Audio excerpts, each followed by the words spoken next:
city and upper city separated by elevation differences too? No, it's just along class lines, and then there's just gates that are checkpoints, and people who are not nobles or allowed to be cannot be in the upper city past nightfall. It's like essentially the nobles district and where most of the temples are. Racist bastards. Classist, not racist. No, it's the way it's supposed to be. You gotta get it right. It's pedigree. That was my character talking, not Brian. Right. When I started playing this game to stop paying attention to Twitter, and now here we are again. You know, it's funny, I thought about that after I'd made it, because I was thinking of something else, like, oh wait, this is actually kind of similar to something else. Real? You mean real life, or? Yeah.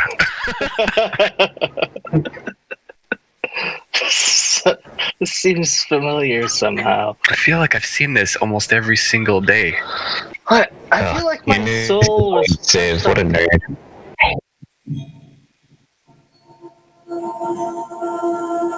Alright, and we're still at +2 proficiency at 3rd level, right? It goes up on 4th? Mm-hmm. It goes up at 5. Yeah, 5th, I thought.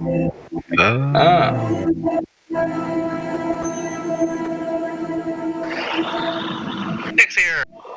I'm not late, you're late. Sir. 2 minutes late to this merge session, how dare you? I was 1 minute late. Okay. Nick arrives exactly when he means to. Oh man, if I was a wizard, I would have dropped that line.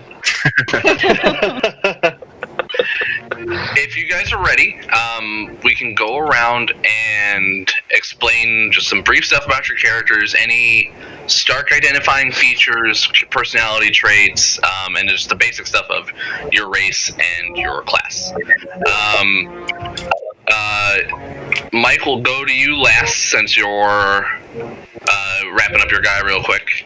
Thank you. Spoon, we'll start with you and just work our way around the table. Alrighty. So I am Zillin 5 Sprocket, gnomish artificer, enjoy inventing random things, and do not like being touched.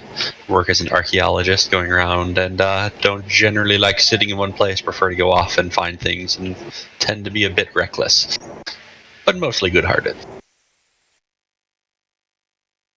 Alright. Nick, is there anything about your character?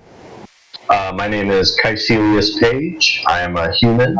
I used to be a guard in Baldur's Gate, but was disillusioned by the rampant corruption when it was revealed to me after I saved an Eladrin lord from some harassment. Alright. Ma'am, you're up next. Oh, Nick, did you say your class? Oh, I am a fighter, specifically an Eldritch Knight. Yeah. I am an Aarakocra monk. Kensei monk. Let's see. Name is Kaka, because, yeah. And, let's see. Background is as a criminal, mostly a burglar. I like to steal things, even though I am generally good. Impulsively good. Chaotic good. I don't know what else to say. That's pretty good. Alright. Alright. Up next we have Ashley. Alright, I am Basana. I am a Shattered Kai with the Fey Ranger. I have antlers sprouting from my head as my Fey history is gifted me. And I am from the Winter Court. Is where I have served.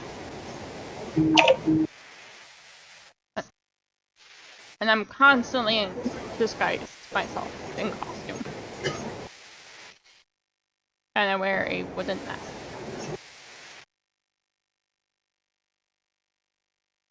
Alright. And you are friends with Caecilius, is that correct? Yeah. Yes, we are acquainted. Well, which is it, acquaintances or friends? Depends on the day and whether or not she refuses to take off that stupid mask. I am the will of the Winter Court. I have no persona. All right, Ashley, that'll be you. So up next we have Brian. All right. I'm still working out the specifics on my character's traits and stuff, but basically I am Damokos. I am a tiefling warlock, and I am a lawful evil tiefling warlock that is a noble in with one of the big families in Baldur's Gate. And my kind of goal is to further the power of my family by any means necessary. But I do stick to a code as far as like being evil. I'm not indiscriminately evil to just anybody. I kind of keep it within, the people that are within that noble world. If there's another noble family that I need to do something to, I have no qualms about how I do it. All right. And I don't like to be dirty. A clean, evil noble looking to get his family's power and fame up there, even at the cost of other patriarch families and noble houses. Oh yeah, and my pact was made by furthering power for myself to achieve my goal. Warlock. Sounds very warlocky. Yes. Even if you have to get your hands dirty? Well, there is a line. Go wash them off after. All right. After Brian, it'll then be Nurse. I am Heximus, I the Warforged. Oh my I god. carry the spark of Primus within me to power my magic. I am drawn to disorder and chaos wherever I find it, so that I may bring balance. I believe good and evil must be balanced for all's betterment in the end. I have found acquaintances with an inventor who is small but useful named Zillin 5 Sprocket. He has taken me in my first few days here in Baldur's Gate. I love it. Well then. That's great. All right. After Nurse, Mike. Man, What do you I bring? didn't know Eberron races were allowed, but I did not ask. That's okay. My character is an Aarakocra cleric by the name of Padre Chaos, or Yeah, bird power. Father Chaos, for the layman. I am really mostly pretty wise. Like my friends, they come to me for my opinions because I've traveled so far and wide. My memory is not that great. I'm a far traveler. I have no idea where I'm from. He really just kind of tries to go where he's needed. He's a neutral arcane cleric, so a lot of what he does is guided by instinct or vision, and sometimes he gets the two mixed up. He's also a fairly medicinal fellow if anyone has a need for healing of the mental sort. Oh. I thought you were selling weed. Yeah, I'm selling weed. Oh, okay. Yeah, that's what I meant. You saw right through his ad campaign like that.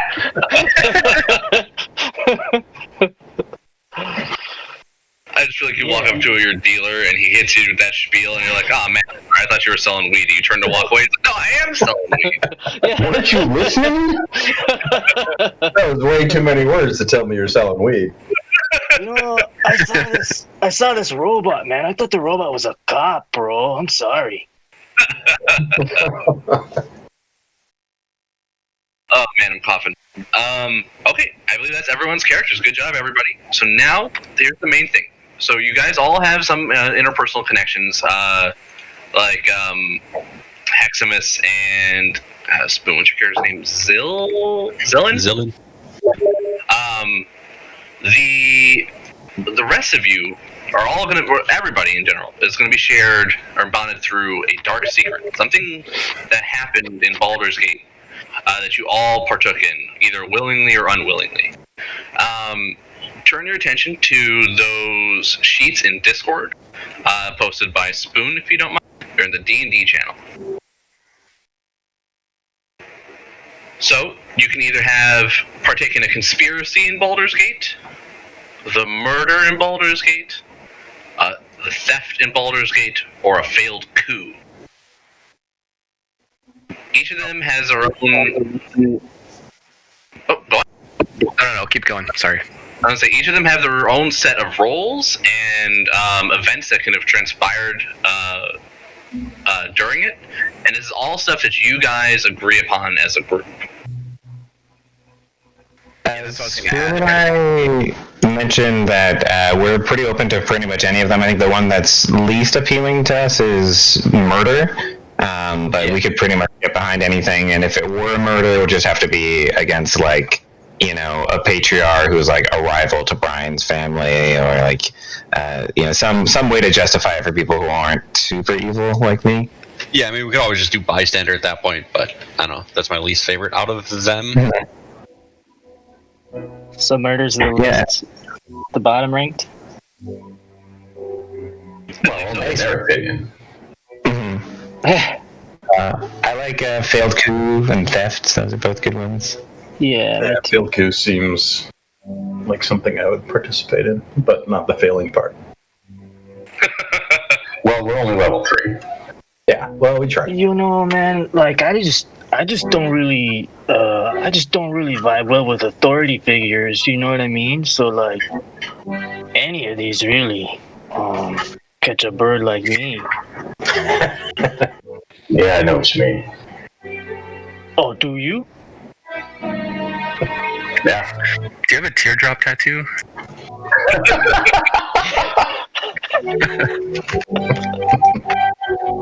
No, man, I don't need it because I'm crying all the time, man.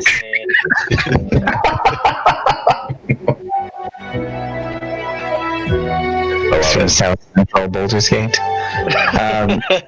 South Central. Theft would be something I would probably do as well. I haven't read through the details of all these, but I'm trying to see how it would fit with mine. So for you underworld types, one of the options in the coup is trying to do a coup against either the head kingpin or one of the local kingpins of the guild. Another one is like against the local law enforcement called the Flaming Fist, who are very stereotypically like lawful evil mercenaries. I could totally get down with either of those. Yeah. I also think for our group it makes sense. I looked over everyone's alignment. Brian is the only evil one, so it kind of makes sense if it was his plan that he tricked or hired us all to do, and then it went awry. Yeah, I think it was okay. So coup should Damn you, make... Brian! Yeah, I could really get down with the failed coup against the Flaming Fist, who was investigating Brian's offshore accounts. Or whatever. I don't know. Failed coup sounds fun. And fuck the Flaming Fist, so. sounds like we're all down with failed coup. Okay, so you're... Yeah, I like that. That's good. Is Flaming Fist your choice as well? Or do you guys thinking about the guild still? I think Flaming Fist works. Flaming Fist at least makes sense for me, maybe. That they're becoming a nuisance for me. And my character as an ex-cop would readily jump at the chance to kind of kneecap the Flaming Fist, so you could easily get me in with that. Yeah, I'd find it super believable that they stole some book or some piece of knowledge from someone they arrested, and I want to get it back so I can learn from it. Okay, so now it's coming down to the roles. I think, Nick, you would be the traitor. Brian, you would be the beneficiary. Yeah, trader. I was like, trader, that doesn't sound right, but reading the description, yeah, that'd be about where I'd stand. They would see me as a traitor. Right. Because I crossed the thin blue line. I'm on the other side now. Yeah. Let's see. I would think facilitator for my part. Yeah, I was thinking that too, or opportunist, I guess. I do like to cash in quick. Yeah, opportunist could fit for you too, Spoon. If you were trying to steal something unrelated from the Flaming Fist, that makes sense. Yeah, I suppose opportunist does make a bit more sense. I think opportunist makes sense for my character. He doesn't like to be on the forefront, but he likes to connect with allied forces.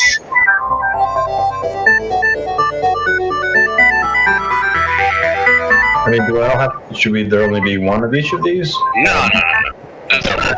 We actually have one more person than there are roles. Yeah, I was noticing that. So. Oh, you know what? Actually, I like voyeur.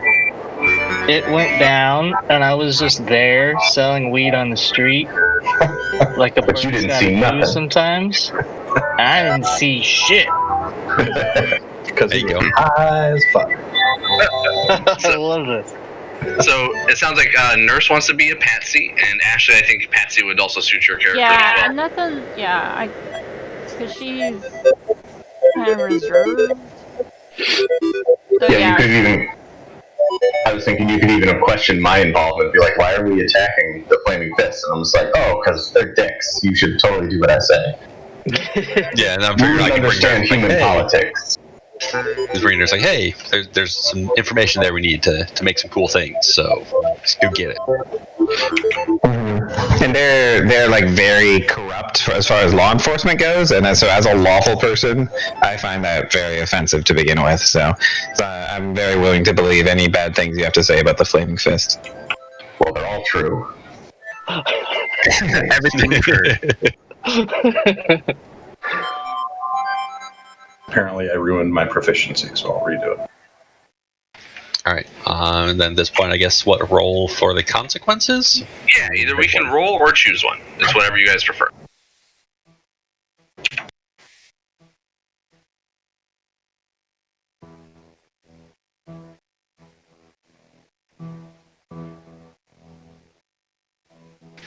I think it being a setup would make sense.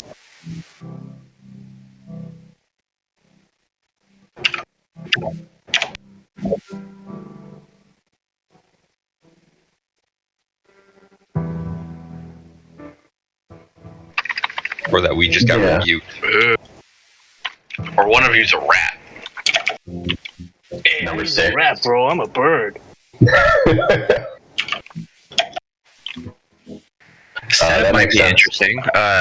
Maybe another rival family was trying to set up my plan or set me up, and so I thought it could be like on multiple levels. Like they were trying to get you to take yourself down. They're trying to get me to get myself thrown in jail by the Flaming Fist. They were trying to get Spoon caught. Maybe the Zilla, rival found out about your plan and just tipped off the Flaming Fist. something like that. Yeah, I'm fine with setup. Now we gotta feed the city, bro. Now I'm mad. Yeah. Okay. Just got More you. evil. And the campaign will be starting 2 days after the events transpire for your failed coup. All right. At that point, all of you would have received summons from a Captain Zoj to meet at Basilisk Gate. It even says within your letters that you are expected to arrive as a party, and it names all of the fellows who were there on the night of your failed coup. You know, things have gotten bad in the city recently. Let me read you this blurb. Welcome. Oh god. Kitten. Welcome to Baldur's Gate. A veritable nest of rats and vipers clinging to the rocky slopes overlooking the Chionthar River. From their high perches in the upper city, the local nobles, known as patriarchs, gaze down with veiled contempt upon the common rabble in the grimy lower city, which hugs the foggy harbor. The whole of Baldur's Gate reeks of blood, crime, and opportunity. One can easily fathom why pirates and traders are drawn to this place like flies to a carcass. Following the river farther east would eventually lead you to Elturel, capital of the Holy Land of Elturgard, or at least that was the case until a few days ago. The flood of refugees from Elturel has gotten worse since news first arrived that the city has fallen. Everyone is saying Baldur's Gate is next, but no one truly knows who or what has claimed Elturel. The Patriarchs pay a mercenary army called the Flaming Fist to protect their interests in Baldur's Gate, and by extension the city itself. The Flaming Fist has gained even more power since their charismatic leader, Ulder Ravengard, claimed the title of Grand Duke just a few years ago. Apparently, Ravengard is missing. In his absence, the Flaming Fist has sealed the city's gates to staunch the flow of refugees. No one is allowed in or out of the city. All of this was brought to your attention shortly after you were drafted by the Flaming Fist to help defend the city. Your orders are currently to speak to Captain Zoj at the Basilisk Gate, which pierces the city's eastern wall and takes its name from the various statues that rest in its niches and perch atop its battlements. Unseen beyond the sealed Basilisk Gate, a dirt road stretches through the outer city slums to the bridge known as Worm's Crossing, then to distant realms beyond. Dozens of Flaming Fist soldiers are trying to control an angry mob of commoners eager to leave the city. Armed with only a vague description of Captain Zoj, a tall man with long black hair and a leather eye patch, it takes you quite a while to find him. You notice a fight breaks out between the soldiers and commoners, and you finally spot the one-eyed captain as he wades through the fray and begins throwing punches, just decking a man. Just another day in the City of Blood. So you guys have gathered together and have arrived at the Basilisk Gate and have found Captain Zoj as he and his men of the Flaming Fist are keeping the refugees at bay. So if somebody wants to place just a model over here, this will just represent your group. This is Basilisk Gate. There you are.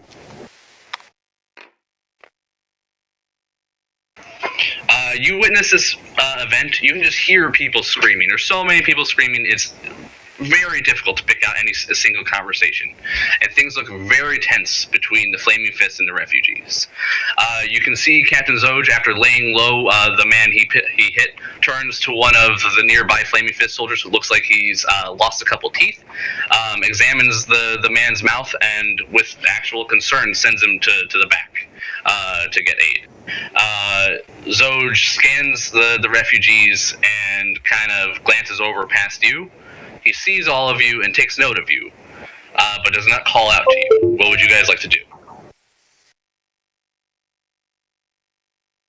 And we were supposed to report to him, right? Yes. I would tap Heximus on the shoulder and cast guidance on him, and then say we should walk up, see what he needs. Agreed. I don't like this. This could be another setup. Shasana, stay close. Okay. I mean, it probably is. Yeah, Damokos is skeptical and looking around. Hey man, something about this doesn't smell right. I agree. We should be letting these people in. They need the protection. No, there's people in, but they've closed the gates to the refugees. So you told Shasana to stay close, so she's like literally on your heels. Okay. Because right. she doesn't... She's still learning how to act amongst other humanoids. I'll put my hand on your shoulder and slowly extend my arm to push you to arm's length and say, stay about that close. Damokos, as he's walking around or looking, every once in a while, he just puts his finger up to his nose, like trying to block the smell. Mm-hmm. This is a lower city. It's not meant for you. Yeah, he's like, let's get out of here. That's why I got my fancy necklace. Make sure it always smells the same around me.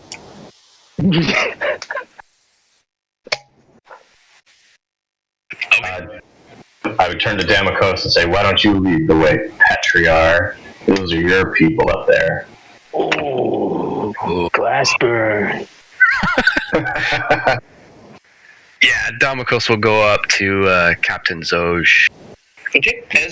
As you approach the Flaming Fist on the Flaming Fist side of this interaction with the crowd at the gate, you would actually be intercepted by two Flaming Fist veterans.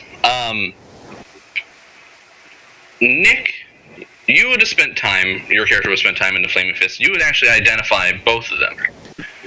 You would know one of them, his name is Oliver, and the other one is Soltis. And they go to they look actually pretty gruff, and look like they're about to give you a hard time. And then you hear Captain Zoj call from behind him, "Let them through, I'm waiting for them." Yeah, we had a real tense standoff for a second where we all put our hands on the hilt of our weapons, I feel. Ooh. Yeah. They would do the same in response, and yeah, it would get real tense before Zoj tries to break it and usher you through. You would witness them part and allow you to pass. I shoulder check one of them on the way through. Ooh, give me an athletics check to see if you knock him prone. And you're shoulder checking one of the guards? Yeah. Yep. 14. They got a 16. So you just bump into him, but yeah, he doesn't flinch. I see that and just kind of like, scoffs.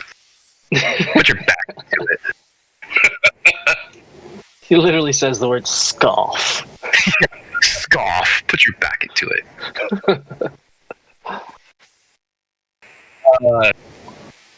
He says, "Come away from this rabble. Let's talk."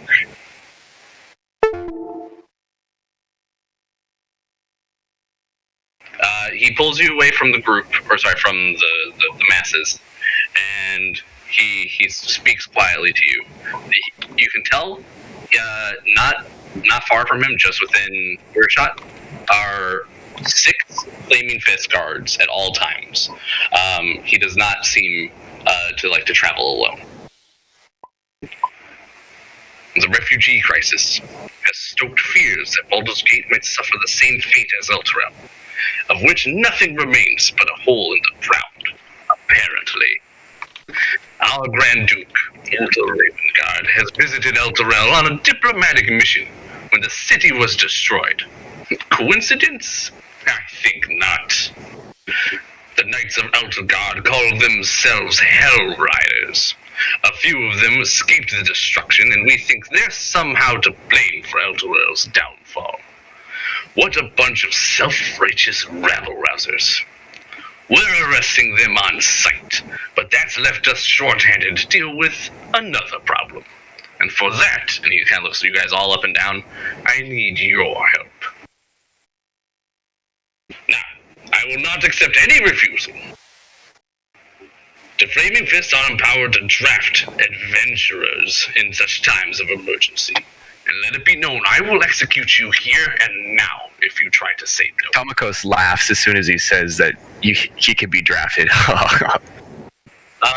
You see him just straight up draw his sword and then put it to your neck. I don't flinch. He's not fucking around. He'll do it. I don't need that sass. You can take that back into the upper city. If you still have hands. Okay.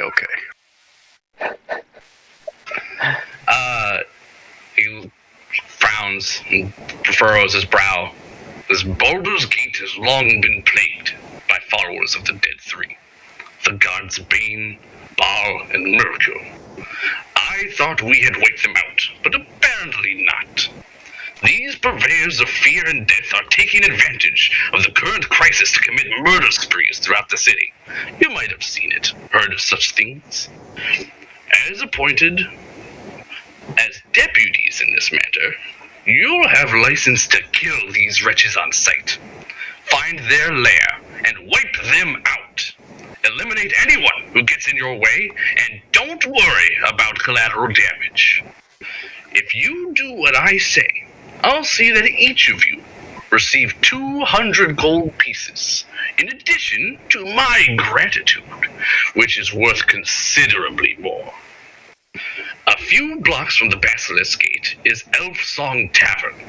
A spy named Tarina hangs out there, gathering rumors for the guild. She owes me a favor, so tell her you work for me. Ask her what she knows about the Dead Three. And for the love of Balderon, be nice. Tarina has dangerous friends. Do you have any other questions? What was her name? Adventurer? Captain Zoj. It's on the letter.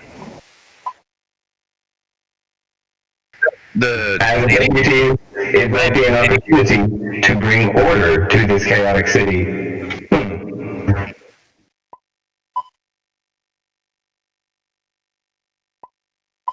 Did you say how long we have until to accomplish this task? It says, I'll know you were successful when a 10-day has passed without any reports of attacks by the Dead Three. Well, what are we waiting for? May as well clear the debt off our head and get this over with. Let's do it. Let's get to business, guys. I could see that would benefit Damokos. Zelen, excuse me, is 200 gold a significant amount for your people? Whoa, that'll buy you a lot of weed, man. That's a pretty good chunk of change. Most citizens of this city will never even see 2 gold coins together, much less 200. We are being paid to bring order. An appealing prospect. Yeah, That's how they get you you. don't want to put that money away, especially around here, you know? You need to diversify your bonds. Adventurers, before you go killing people, Zalkara, bring them their badges, please.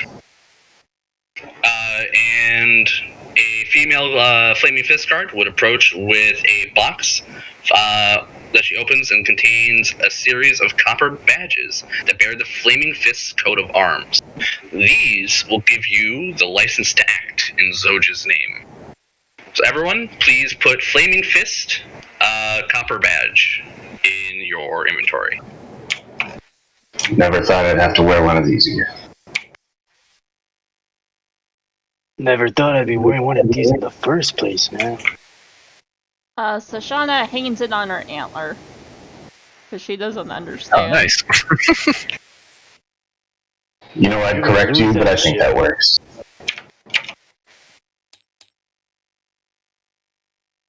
I will put mine in. Are you all ready to visit the arena now?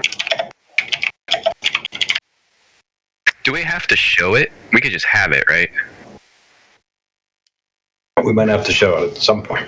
I mean, it's like a police badge. You flash it when necessary, or you can pin it to yourself. It's up to you, I think. Yeah, Damokos is gonna keep it kind of hidden. He doesn't really want to show it. I tuck it away in the I'm just gonna drop it in my bag of holding. Yeah, Battler 2's not gonna wear it. Fucking artificers, your magic items already. Yeah. Alright, I know the way. I wonder where you got the bag of holding already. I made it. Oh, nice. Okay, so where are we going? It's the tavern? It's this way. Song Yes. Tavern. I will lead the way. Unless anyone else wants to, I would know this area well enough. No. Yeah, Where I'm I am. familiar with the city too, but I'm good with going along. Okay. For valuable things, pretty much. in this part of the city, you just find things that would be of like personal value, but nothing that you could fetch a high price for. Don't steal from the people down here. They have hard enough lives without that. Not to mention they don't have much wealth. I'm just looking. Never know. So, Spoon's character would have been aware by now, since we've hung out, that my character is incapable of witnessing a lie and not saying anything. It is my flaw. I cannot abide lies or disorder or agents of chaos. So you guys are gonna have to deal with that. Oh god, you're like an old school paladin. You are just committed to Nice. the TPK no matter where you are on the table. Not the DM. I gotta find something to do it. So as we're walking, Damikos, you mentioned that you were a noble, right? A patriarch? Yeah. And you can tell by looking at him. Damikos, I understand that you are of a higher caste than the others. Yes, this is true. In my world, those of higher order command greater ranks of monodrones, duodrones, and quadrones, etc. beneath them. Do you also control vast legions beneath you? Domicos just looks a little confused for a second. No, not those. Not like that. Look, just asking how many people you got. I do not understand your social structure. In this city, a strong take. That's pretty much all there is to it. You see Heximus just kind of quirk his head a little bit to the side and then kind of write that down.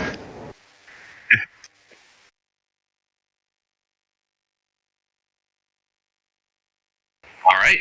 You guys have this conversation as you make your way down the street, about 3 city or blocks or so, to the Elf Song Tavern.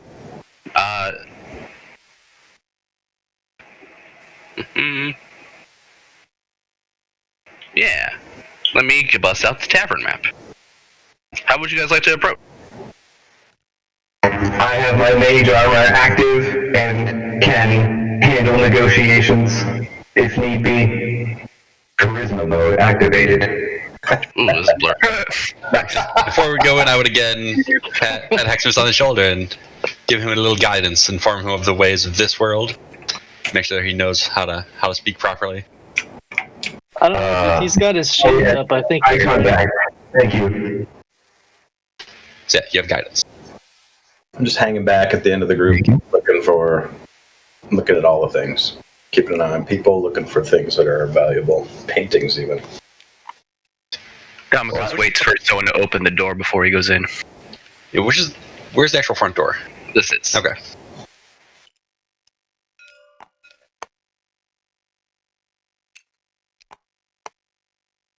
Oh, I also forgot when I introduced my character, I have a cat named Puck, who follows me everywhere. Don't forget to disable grid on your model. Right-click toggles, make sure grid is not ticked. Okay, as you guys enter, you can see that there's about a dozen or so people on this floor. There's stairs going up to the next floor over here. And the bar, let's say, is currently being tended. Nearest you, you see a animated suit of armor that you guys would know just from existing and being people in Baldur's Gate, known as Clink. Some of you guys might even frequent this place on your own time. And there's a gruff female half-ogre named Skuna. They're quite the pair to tussle with. They're here to protect not the patrons, but the staff. And the prophet. I would assume. All right, Heximus would happily lead the way with Zillin's guidance on him. And I will stick close, not trusting you to not do something horribly wrong. As I enter the room, would I notice anyone who fits the description of Trina? On this floor, no. but you could ask around if you felt like it. Yeah, I'll walk The up. bartender. She does not appear to be on this floor. Perhaps we should check upstairs. Should ask the proprietor of this establishment first. Kind of thirsty. For what it's worth, it looks like this might actually be a 10-foot grid map based on the size of the chairs. Oh, geez Louise. Oh yeah. Good point. No. No? Yeah, it's hard to say. No, it says, in the book it says it's 5 feet squares. I was going to say it on here, but this is to scale with what's in the book. Cool. No worries. I mean, yeah, that makes sense. Chairs themselves would not be 5 feet wide, so. Yeah. You guys will notice that there's 2 people tending to the tables. A pair of human males, commoners, that are just talking to people and just being general waiters. Behind the bar is Alan Alith. Let me write their name. And I'm sorry, this is in the lower city, right? Correct. Okay. I'd probably be a fairly regular here. Me and my companions are looking for one by the name of Tarina. Does she happen to be here? Oh, well, I believe so. I think she's playing Baldur's Bones upstairs. Thank you, my good man. I would hand him a little card and a gold coin on top of that card that I place on the bar as we walk away towards the stairs. Okay, you would see someone's like passed out, asleep on this couch over here. Next to him is a chest full of gaming sets, like 3 Dragon Ante, Dragon Chest, and so on. Hey, Mr. Robot, you learn pretty quick, man.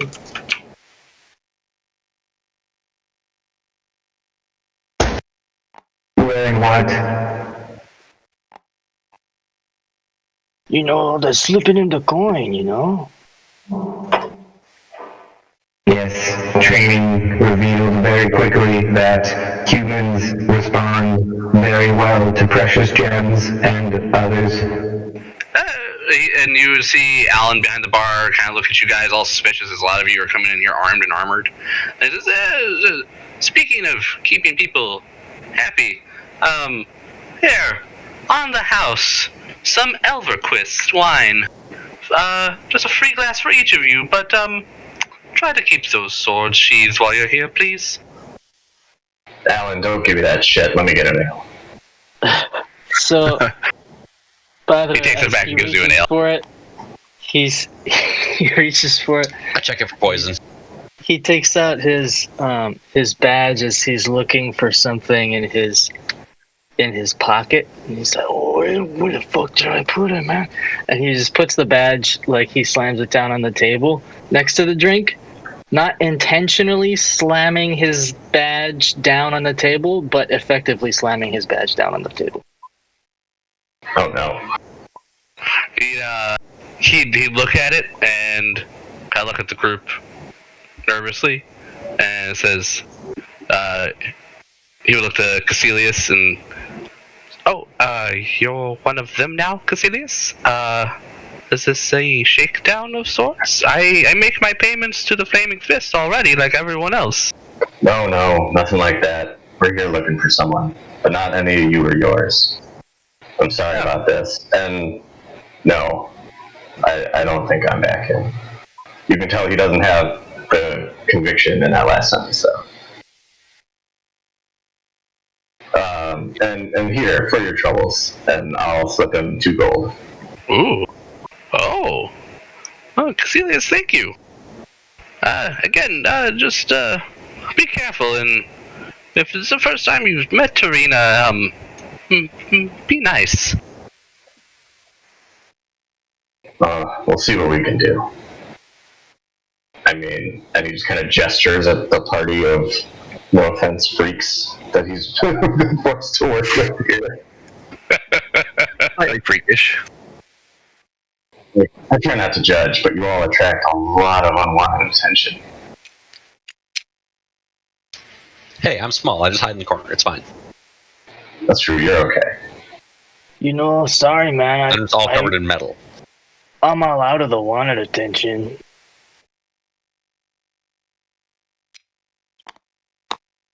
I shake my head. Alright, but I will grab my drink and head upstairs. Alright, you guys exit the tap room and make your way up to the upstairs dining room in E7. Okay, at the nearest table you can see that there are several patrons partaking in a game of Baldur's Bones. A woman stands out among them. Let me read her thing. Was that a piano? Where? That's a bearskin rug. Okay. Correct. I too was super confused. I was like, is that a giant bell?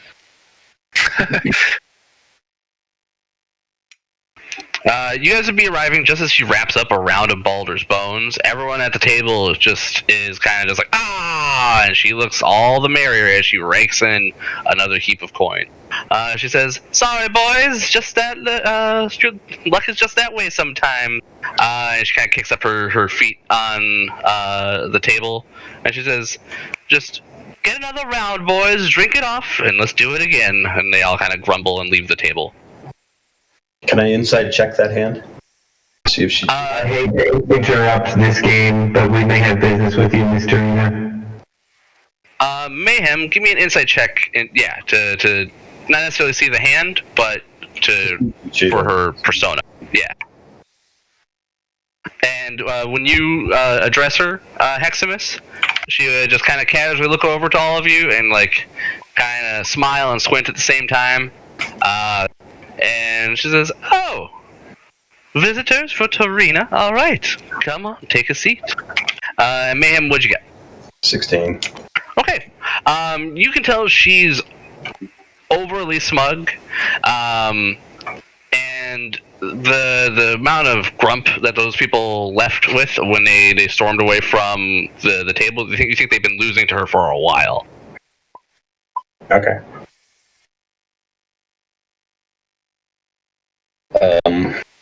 Yeah, just keep that to myself.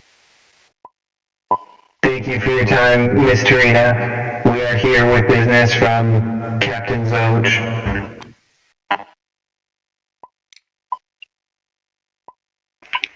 So, Jay, all right. Well, I do owe him a favor. What can I do you for? We were led to believe you have gathered intelligence about where we might begin our investigation into these strange cults that have been menacing innocent civilians in Baldur's Gate. Oh, sure, I'd be happy to help you, but thing is, I have my own problems, and, I have to deal with those. And she kind of looks at you guys expectantly. What type of problems you got? Ooh, the kind of problems that will leave me dead, and I can't help you if I'm dead. So, look, the only way I can give you the information you need is if you take care of something for me. Do not worry, miss. We will protect you and your life. What is it that you need help with? Who is threatening you? Ooh, great. Well, fantastic. And she stands up and she says, well, I've made a few enemies over my time at sea. Some of them are here. Not here right now, but in the city, and I think they're going to be arriving tonight. And I would like you to, kill them. Kill them all, if that would be okay with you. And then I'd be happy to share all the information you're asking for. Just on the list. Laughs awkwardly. Oh, don't worry, they're bad people. Truly scum. Discretion in completing this mission. If they must be pacified, it shall be accomplished. Wait. Miss, excuse me, what were you saying? We don't go around killing people randomly. Stop us from What just have they being- done? Why should we kill them? Oh, well, I'm sure if you just brutally maim them and send them on their way, I'm sure they'll stop coming. But if I'm going to die, there's no reason to help you.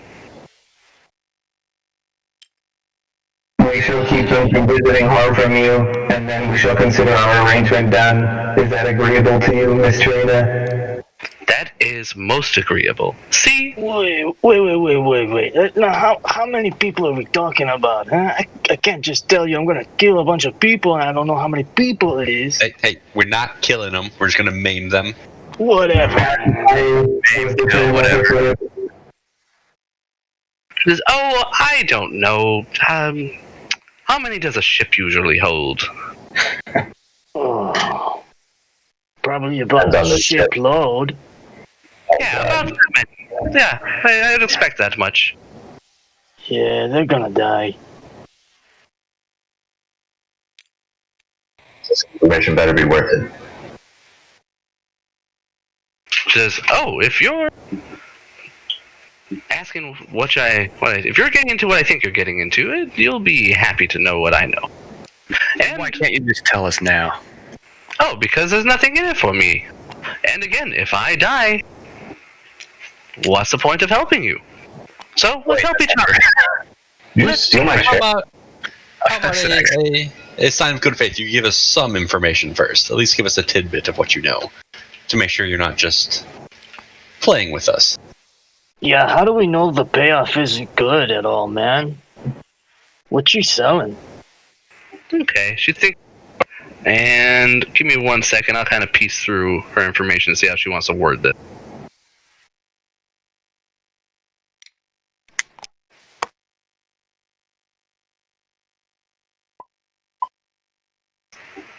Okay.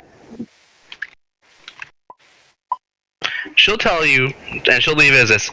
Says, the information I have is where the followers of the Dead Three are gathering. And she kind of looks around and makes sure nobody else is listening. When she speaks of the Dead Three, she says, you've seen the signs. You know how serious it is. It's bad for business. But, again, business doesn't mean anything to me if I'm dead. Best make sure I live through this, friends. If the three have their way, you'd be dead anyway. You're right. So, best you keep me alive so I can give you this information so that you can go deal with those nasty cultists. Right? Very good. Now come sit. Baldur's Bones, anybody? Drinks are downstairs. Hey, can you actually, Miss, can you actually, maybe you can write that shit down, you know? That way if you die, we can still have the information and everybody's happy. No, I don't think I'll do that. Ay, chingado. I would go plop myself down on the couch over here and read a book. I cleaned it. The couch or the book? Another good idea.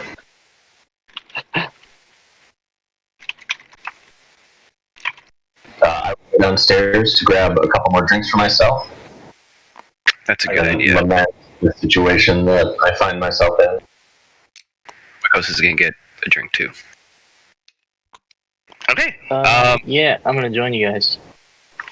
Okay. When you guys come back up to the second story with your drinks, Heximus will ask you, Are your drinks agreeable? If not, I can reflavor them. I have been programmed with over 100 flavors that humanoids find palatable.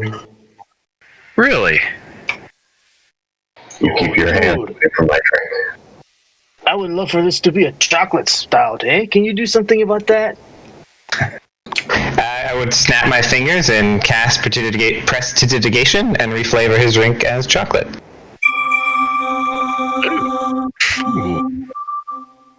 Oh, thanks, bro. I'm gonna try it. I'm assuming it's delicious.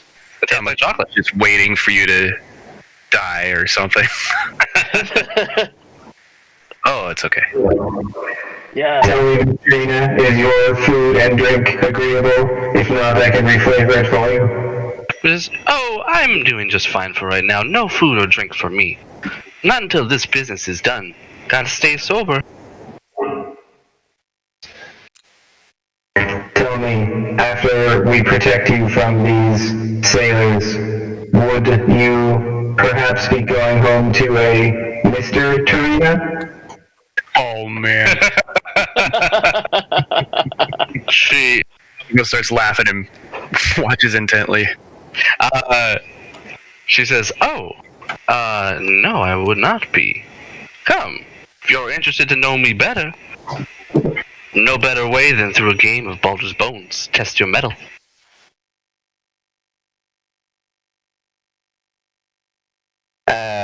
Heximus would look at her for a moment and then say, I suppose I can indulge in a game of chance. If it is a game of chance. And you'd hear Kaka say that in the background.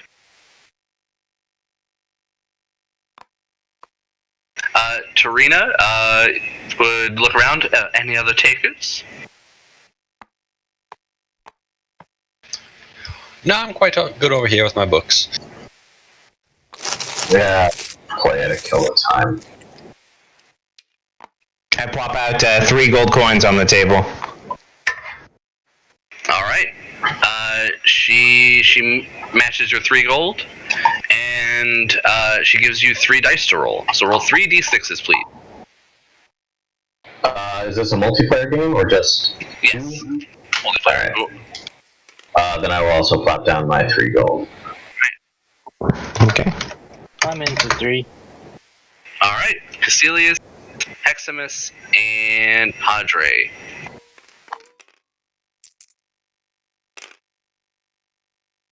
Each of you roll 3d6. You're trying to reach 21 without busting. Yeah, this game as written is a little underwhelming, IMO. But yeah, I'm happy to do a hand of it with you guys. Let's see here. You said we can re-roll as many as we want until we get 21, you said? Oh, it's a round of betting. So it's... Do you guys choose to now either stand or roll on your turn?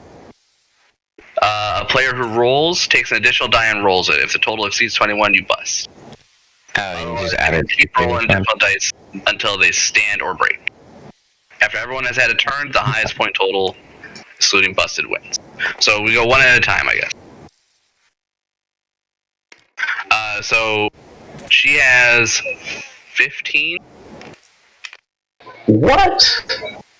15 on 3d6? Mofo. Okay. So, the option is to keep betting to be able to roll one more or to drop out at this point? Yep. And she will get a 19 on her 4 dice. And she will stay. Did you bet at all? She did not. She left it. So you keep rolling to get as close to 18 as possible? 21. It's basically blackjack, but with Oh, it's that. blackjack. Okay. Well, I started really far. That's possibly a good thing.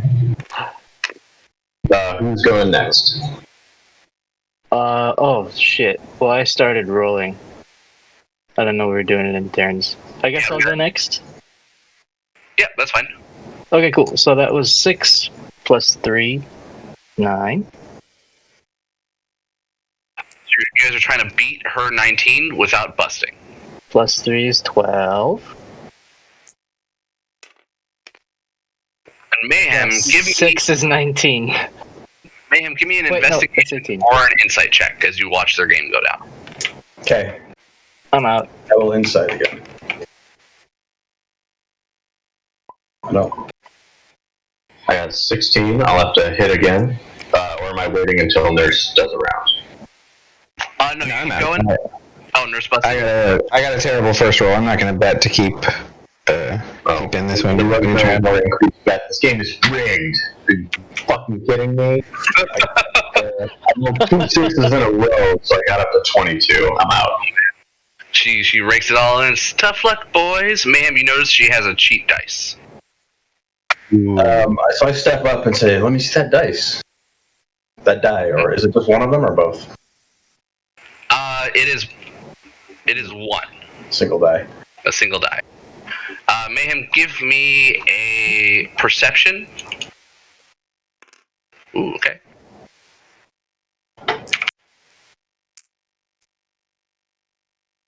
Uh, 14. Okay. You catch her with the die up her sleeve. Just classic. She goes, oh, you caught me. No harm, no foul. Here, you can even take my 2 gold as part of the ante. Anyone up for another game? No cheating this time.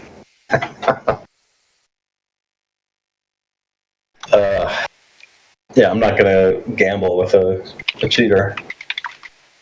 Yeah, I get up and walk away from the table. Yeah, I think I'm gonna go finish my chocolate.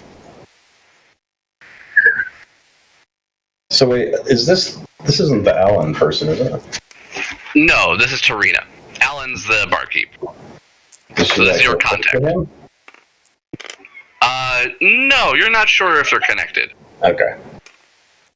Yeah. Heximus would snap his fingers again to cast prestidigitation on her drink to make it taste just a little bit like sour and unpleasant. Ooh, that's cold. Took back the flavor. Oh, robot burn. I like this tin can. Did she give all of us gold or just everyone's gold back? Who bet? She gave everyone gold back, and then she gave the group her 2 gold. Okay. I wouldn't have taken any of her 2 gold, so whoever of you guys wants to account for it, I'm just taking my 3 back. And then I would remark very pointedly about my opinion of liars after prestidigating her drink. And she would be interested in the 2 gold.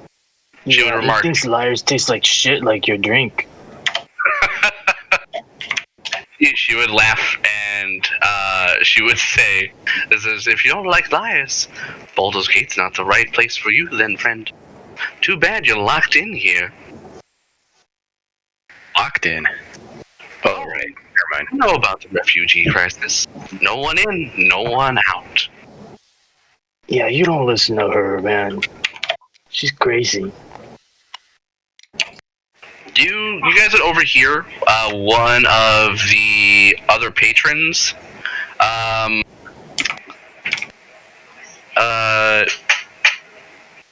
who's kind of just like a punch-drunk shipwright. Looks like he's getting into an argument with another guy, and you just hear just this exclamation. He goes, "With Raven God out of the way, who'll be the next Grand Duke? I wonder. My money's on Thalamar Van Thamper. Practically born in the sewers. She was, and more vicious than a swarm of rats." There's a little bit of rumor being spread through the tavern. So here's the name you hear.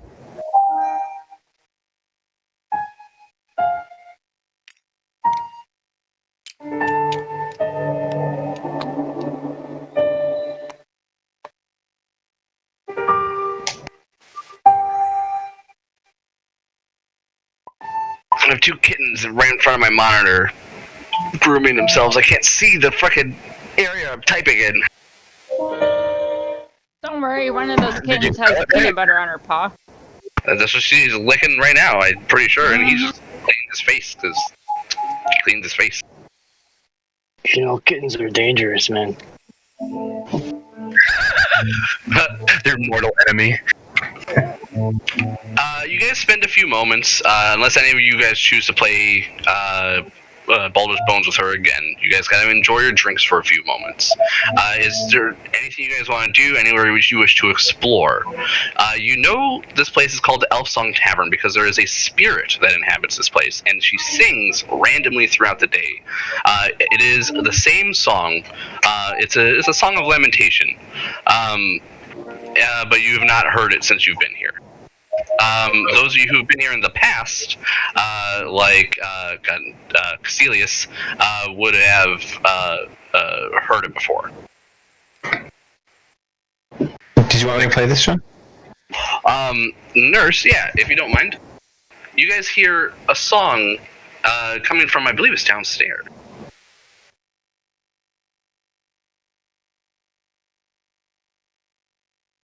Oh, sing a song of Elturel, of water, woods, and hill. The sun dawns on her ruddy cliffs and fields green and still. This land of long abiding joy, home of the strong and brave, renowned by all across the realms, and never once a slave.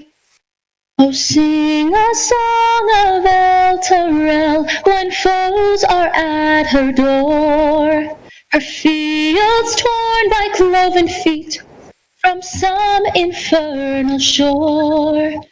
Arise, the mighty Hell Riders, take up your swift, keen swords, then charge into the hellish fray and scatter devil hordes. Oh, sing a song of Elturel, and when the night does fall, sleep safe beneath companions' light until the dawn does call. We're bound by mortal covenant that only ends with death, and so we'll sing of Elturel until our final breath. And the bar goes quiet. I squawk loudly. I appreciate a good song. Everyone else, after your cue and breaking the silence, everyone else starts to cheer, and you can hear the crowd is, I never heard that one before, me neither. Alan, the bartender, looks super confused. Damokos is right by the bar, so he's gonna ask, like, so that's not the song that they sing here? No. Real quick, everybody, give me history checks. Ooh, I can do those. Comrades, I think Elturel was the city Captain Zoj said disappeared. Oh man. I got a good one. Nice. Everyone who got a 15 or higher, you guys recognize the term the companion. Referred in the song is given to an artificial sun that burned over Elturel, protecting the city and its surrounding lands against undead.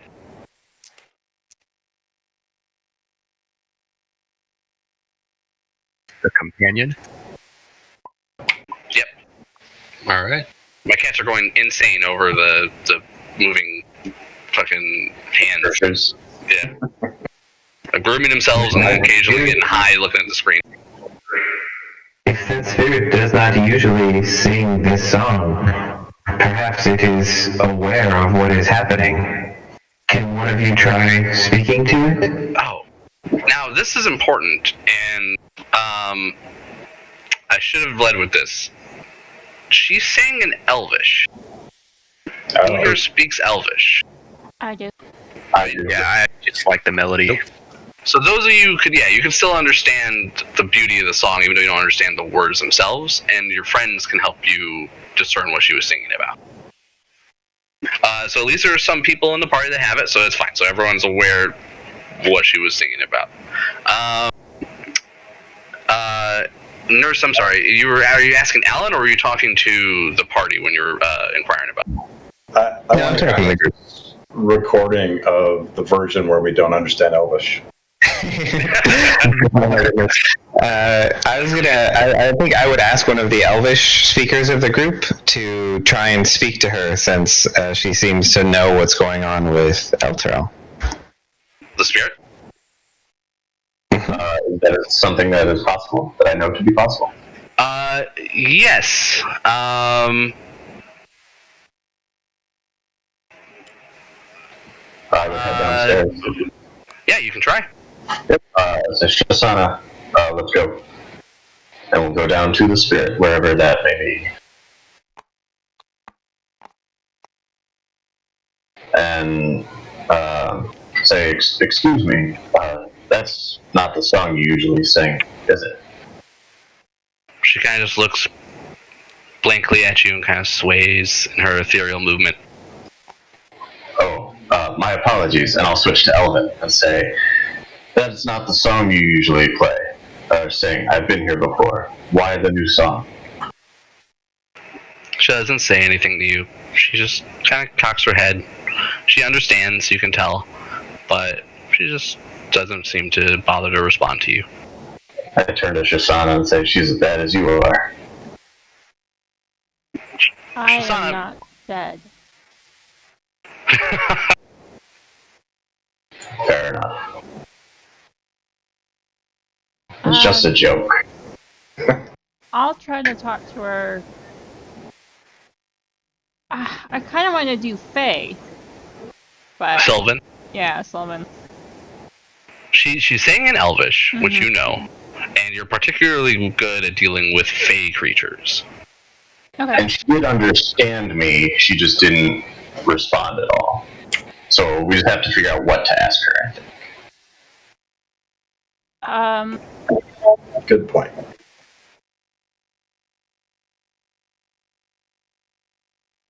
I'll ask her. Why are you bound here? So you guys would, you guys can all take history checks. So she wouldn't respond to that. But some of you guys might know that, of just being in Baldur's Gate. Nah. Oh, I got a 10. Yeah, ended up with a 9. 20. Ooh. Okay, so you pretty much know the main rumor is it's a mystery, and she's bound to this place, and it's part of her song. You're not sure who her lover she laments is, but it sounds like a sailor she was waiting for never returned. And she's been here ever since. They built the tavern around her.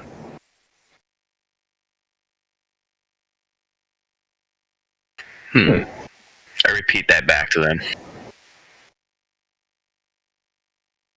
It's a strange and sad tale. It's like a gaming table here. Oh yeah, they have tons of games here for you to play. And there's a bunch of closed rooms as well that are ripe for thieving. I'm not, saying that as you should do that, but they are there. Oh, somebody should do that.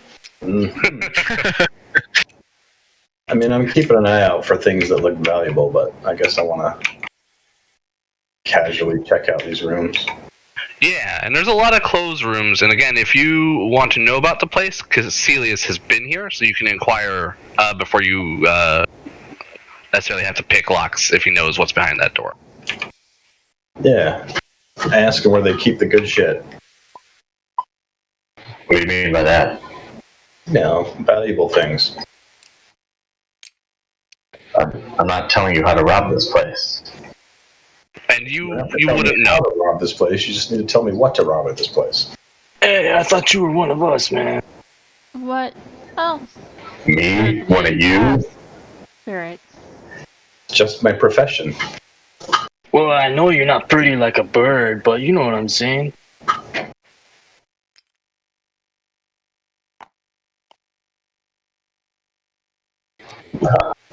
Yeah, I don't know words. I'm not one of you guys. I don't see myself that way. I don't trust any of you. I barely trust Shasana. No offense, Shasana. You're okay. She's like slow talking to the spirit as this is going down. Come downstairs and just see what everyone's doing. Looking out for your money while you're getting cheated by dice doesn't count for anything. And I walk away. Ouch. Are these doors open? I appreciate your keeping it. So this smells and sounds like a kitchen that is busy in the back. Let's see.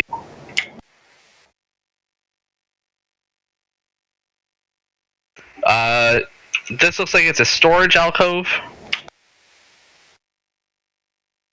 E3, and you know this is a private dining room that they refer to as the Green Dragon Room, due to its head of a young green dragon that is mounted on the south wall.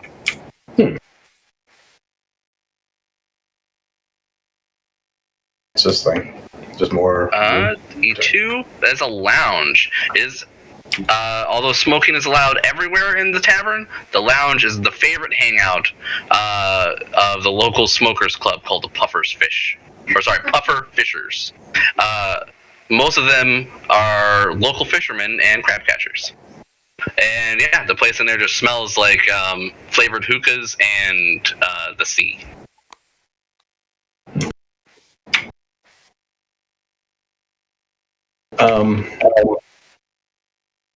So is it obvious when they're taking the winnings from their gambling? What was about the gambling? So there's gambling tables. Is it obvious where like people are going to, like the employees are taking chips? It doesn't look like it's anything like that. It looks like it's all just like private betting. So whoever you're betting with at your table, it's not run by the house. There's just they provide you the games to play. The house takes no cut.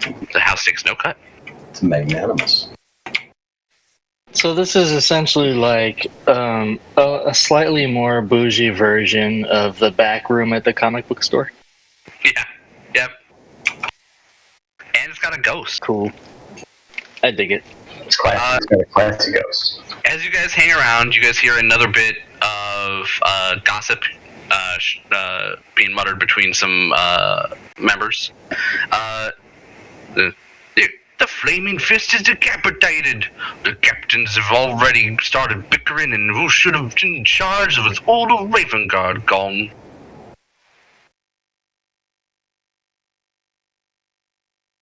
That's right. Would we know his? Did we already learn his position within the Flaming Fist? Yes, Zoj would have been forthright with that and would have said he went missing along with Elturel. And he said, is that a coincidence? He doesn't think so. They think somebody set him up. And he's getting to the bottom of this. And you're going to be the ones who are going to do his dirty work for him, otherwise he's going to kill you. That's the gist of it. Which does not seem fair. I mean, no, but he's also willing to pay you for your success. Yeah, you know, this fucking guy, man. We just don't got a lot of options, you know? Yeah, he's really got us by the balls. Or whatever you all have. And I gesture to the birds, and the female elf, and the warforged. You know, this is the way it goes, though, man. And at some point, the people at the top, they're gonna understand it. You know, they rule at the pleasure of the people, man. Maybe it doesn't feel like it, but it's gonna feel like it. You know, Padre, maybe you're not so bad after all. Can I get some of that weed? Well, I got just the thing for you, man. And then he goes into his very organized satchel and pulls out a pre-roll, hands it over. Oh man, haven't seen one of these in a while. And then I will light it up and I will share it with my familiar pup, the cat. That's good shit, man. It's gonna smoke your balls off. Okay, as you guys start smoking up, behind you, Shisana would have been able to actually get the spirit to sing her song a second time. We can listen to the song again if you guys want, or if you guys want me to read it just flat, I can do that as well, or just leave it.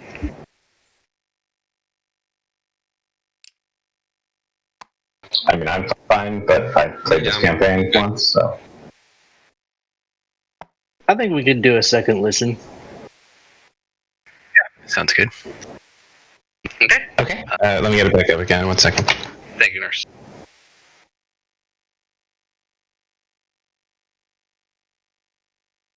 How many of us understand the words? It's in Elvish again.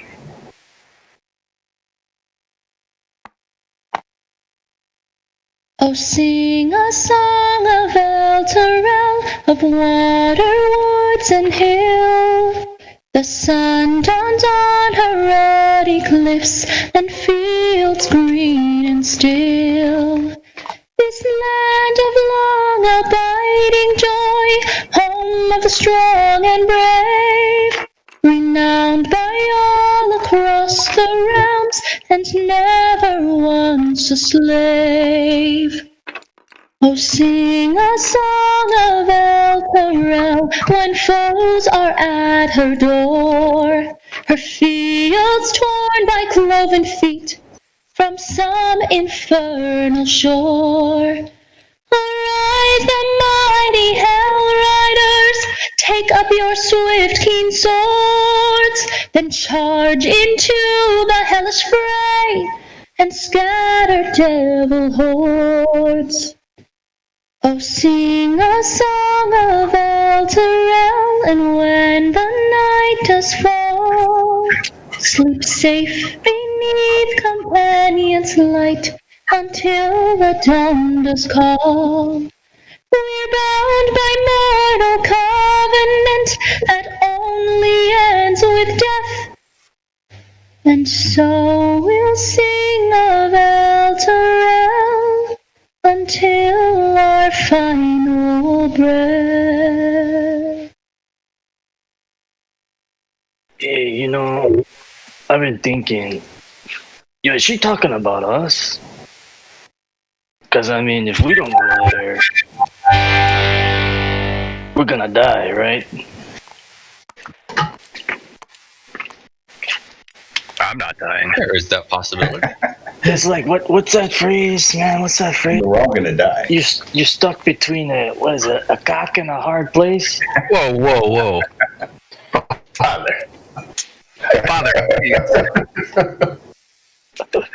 Hey, come on, man. I've worked for money before. Like, I know. Hey, Sometimes you do what you gotta do, you know? Father, did you have to suck dick for money? Hey, I don't want to talk about it. It's it. Come on. Sorry, I didn't mean to pry. What? It's just the priestly training, I guess.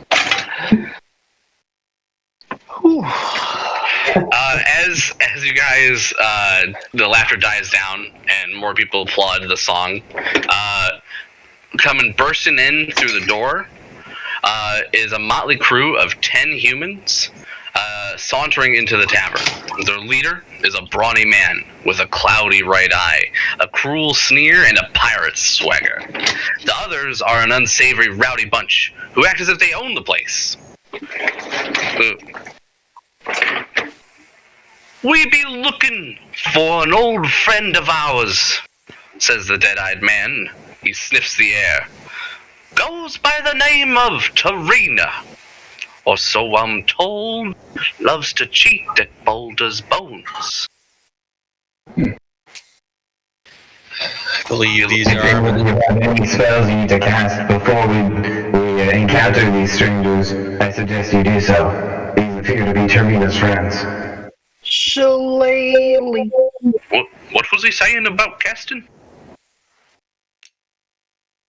You there. I'll buy you a drink. Tell me where Tarina is. He points to all of you.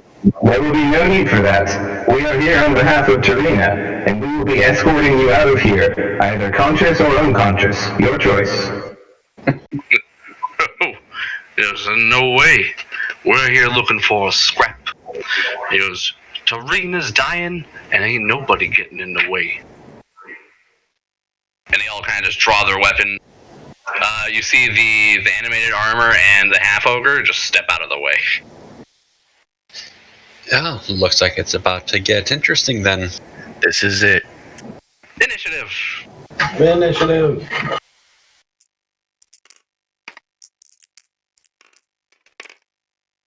That was not a D20. I am killing it on rolls. It's probably gonna suck when it matters. I mean, this is the first like big roll. That's true. Like, there's a lot of It them. matters. Initiative matters a lot, especially at low levels. Actually, especially at high levels. Kind of all the time. I rolled super hot for their initiative. Cool. That's great. I see that. Deadeye says, "Wreck up the place, boys. Find Tarina. Kill anyone who gets in the way." And they all just start just kind of rabble. All right, everyone on initiative. Anything you guys want to say to them before this kicks off? I feel like I had something for this. Got places to be. So we're not killing them, right? Well, I'm killing. We're not. We do not kill. Okay, so the first one rushes up and engages Damikos. Tries to attack him with a scimitar. Wait, Ooh. Wait. is it Deadeye or the bandits first? Oh, my bad, yo. Oh, my bad. Thank you, guys. Deadeye, the much more dangerous foe. Going in. Which one of you, any of you rocking your Flaming Fist badge openly? Yes, No. Ooh, you're in the back. Okay. it's dangling on my antler. She didn't put it away. Alright, he moves up into melee range of Caecilius and Padre. Alright, he will make a multi-attack, twice with his scimitar and once with his dagger. Scimitar into Caecilius. Ooh, that's a natural 16 for 21 to hit. Yep. Takes 6 slashing damage. He puts a scimitar into Padre with it's a miss for a 10 to hit. And he puts a dagger into the wounded Caecilius. Ooh, another natural 16 for 5 piercing I damage. should have just done this the first time. I'll cast shield. Okay. So your shield blocks the dagger. He goes, "Oh, Tarina's got powerful friends. It won't be enough, though. She dies tonight." It is then Shasana, followed by Damikos, and then the bandits. Alright, she's on a 100's mark, Deadeye. Pull out her...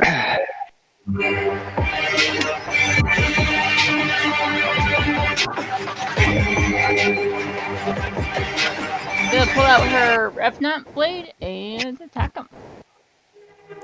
Yeah, which is a Double blade. double-bladed scimitar. I got 13 to hit. Into Deadeye, that is a miss. Really smart. Okay. Alright, after Shasana, it is Damikos, followed by the bandits, and then Zillin. Oh, my turn? Yes, sir. Alrighty. Stupid push talk. Okay. I am going to cast the Hexblade Curse on the Deadeye. And so that means that anybody that attacks him, it's a crit on 19 to 20, not just me, right? No, it's just you. Dang it. Never mind. It's still good. You want to do it? Yeah, I'll do that. And then I'm going to back up and cast an Eldritch Blast. Okay.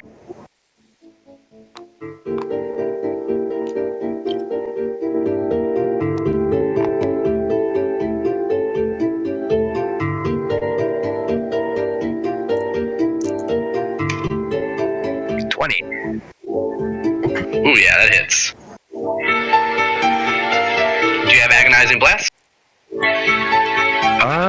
As your invocation? I do. Alright, so it'll add your charisma modifier to your damage roll. So it's a d10 plus your charisma, and since you have the Hexblade's Curse going, it also adds your proficiency in damage. So it'll be your charisma plus 2 plus 1d10. What's your Eldritch Blast look like on Damocus? It's gonna be like a smoky, shadowy kind of bolt that comes out. It's like wispy of shadow. Ooh.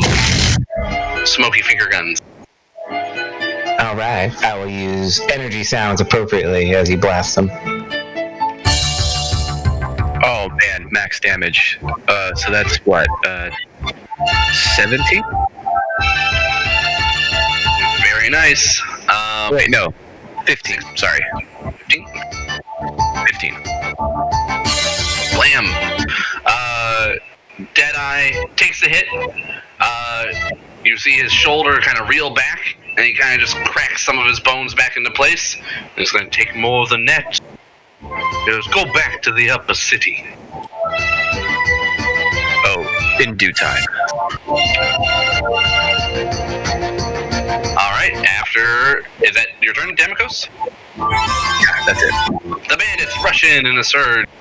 Ah! Oh shit. Yeah, hit me. You can do it. I believe in you. This one runs after Damocos.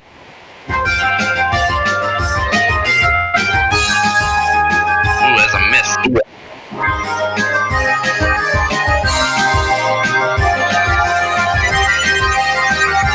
Another runs up to attack Caecilius. You have shield up, correct? That's Yes. a miss. My AC is 24 currently. Okay, another one coming at you, Caecilius.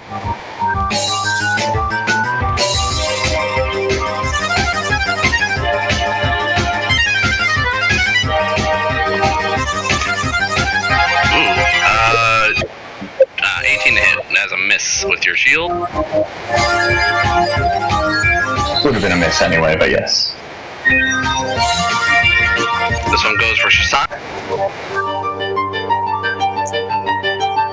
Miss with a natural 4.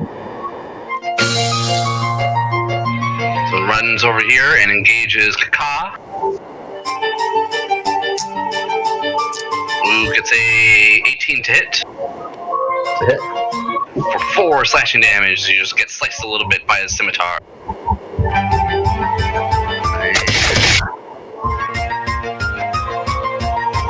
This guy will push past Deadeye. Pressure Padre. He would provoke from Shisana if he moves there. Do it. Yeah, opportunity attack. Get him.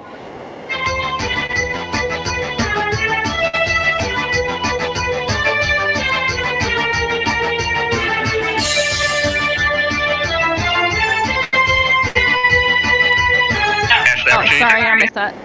Pay attention. I missed.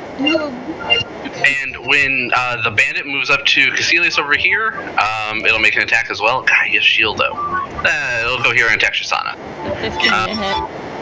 That is a hit into the bandit.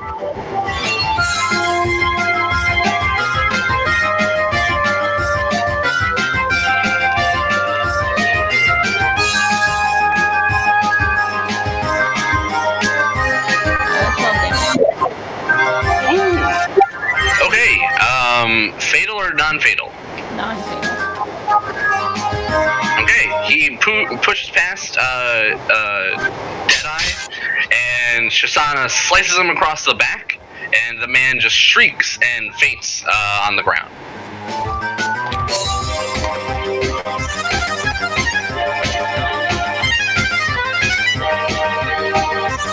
All right. One down. And Shisana, this guy moves up to you after seeing his friend get downed in one hit.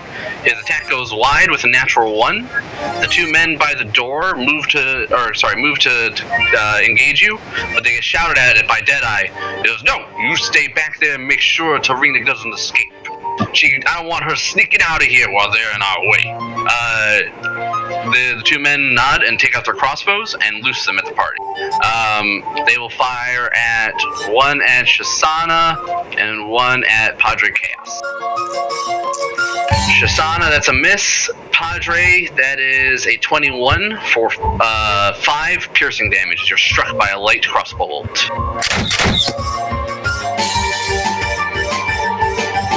Alright, so Padre, you got your 5? Got it. Awesome. Alright. Then after them, it is Zillin, followed by Padre. Alright. We'll have none of this shit in here. And I will raise up my hand and shoot lightning at Deadeye, arcing around my 2 allies in front of me.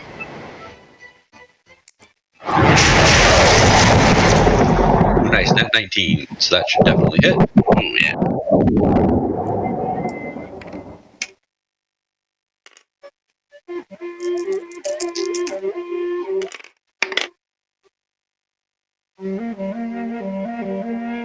Endo.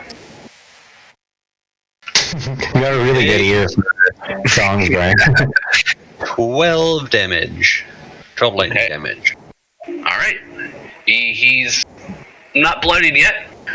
He looks shocked as he's blasted with a little bit of lightning. Pun intended? Yeah. Pure coincidence.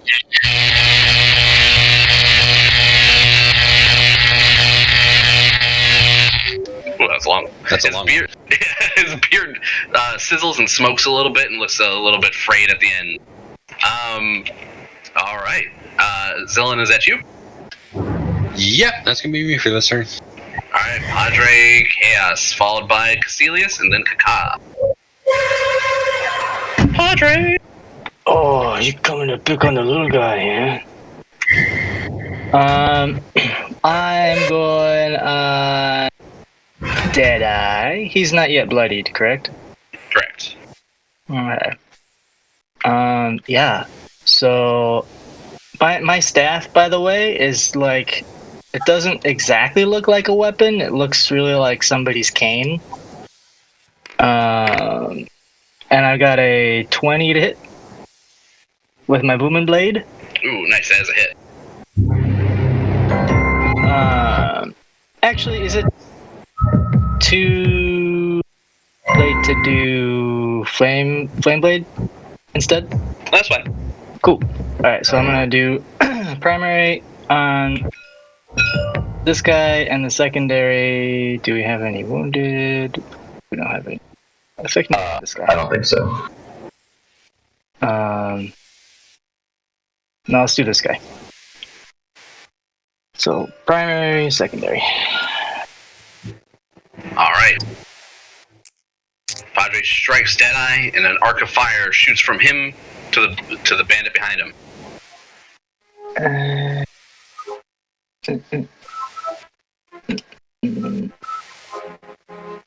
Oh shit. No, it's gonna be a booming blade. Sorry, I did not update my spells. That's fine. Cool. So that was 6 and 2, so 8. That's gonna be 6 plus 4. 10 bludgeoning and 2 thunder. It doesn't do thunder damage at this level yet. Oh, it's moving. Yeah, so once he Okay. moves. Yeah, 10 bludgeoning damage, sorry. Alright. Bam! He gets thwacked. And that does bloody him. He looks a little worried and he says, "What are you doing there? Get him!" And Brian, that's no problem. Big man, why don't you run away, big man? Excellent. After Padre, it's Caecilius, followed by Kaka. Alright,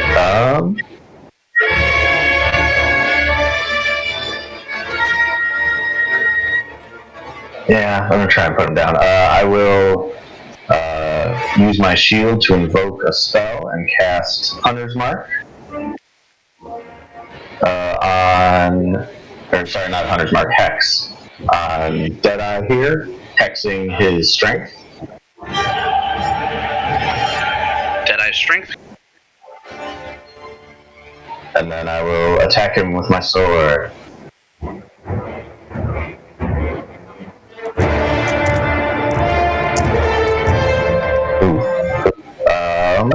That'll be a 9 to hit.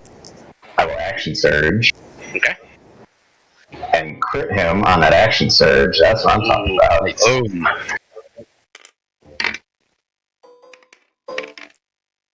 He like deflects your first attack. Goes ha ha. Catches the second one. Assuming I don't have to factor the necrotic, that is a total of 21 damage. All right. He is still alive, though looking bad. Tarina! He spits out blood. You damned witch! I know you're in here! We've got these powerful friends! He's like losing consciousness a little bit. If you leave her alone, we won't pursue you. And that's my turn. You don't know what she's done. She's betrayed everyone. She'll betray you next. Alright, Kaka, you're up next, followed by Heximus. Alright, I'll attack that guy in front of me with a longsword. 20 to hit. 20 hits. Some D8 plus 4. At this level, I think it's a D... God, is it a D4 or a D6? Is it the monk damage or the weapon damage? Oh, for you, it's weapon damage. I'm sorry. Yeah. So is that a D? A one-handed longsword is a D8. A two-handed longsword is a D10. Yeah, if you're wielding in two hands, a D10. Oh yeah, that's right. So D10. Oh, that's a shitty roll. So 11 damage. Ooh, not bad, not bad. Actually, that is just enough to kill him. Kill or unconscious? I would kill him. Okay. Do you want to describe how you kill him? Well, I'm trying to run past him, so I slice through his throat on the way back. Woof. All right. Hey, we're not here for reckless killing. I get a little carried away sometimes. I mean it.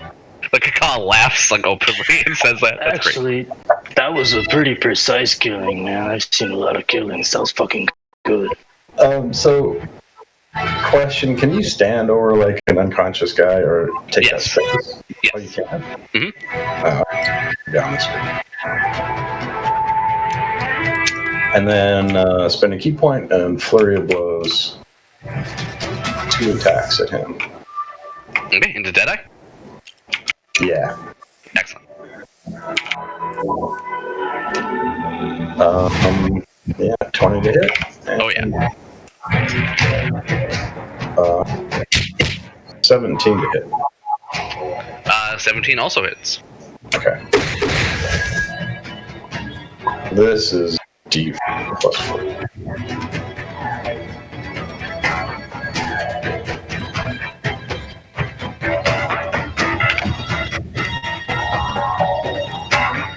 So D4 plus 8, right?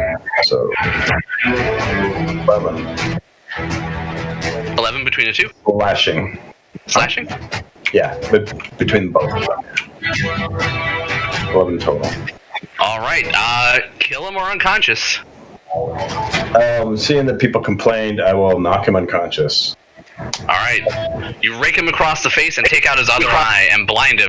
Just,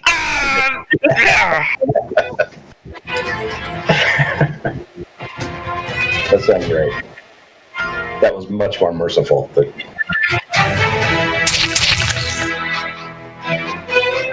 All right. Down he goes. Stop laughing. College downs to the pirates and Deadeye himself. Yeah, that's fine. Well done. Up next is Heximus, followed by Shisana, because Deadeye is down.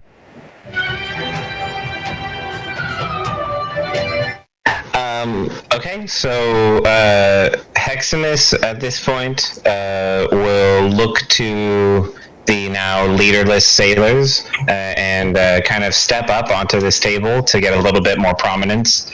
I'll treat it as difficult terrain to climb up onto the table, and as I stand up there, I will say, I would advise you, for your safety, to flee now. I'll just spend my action trying to persuade or intimidate them to flee.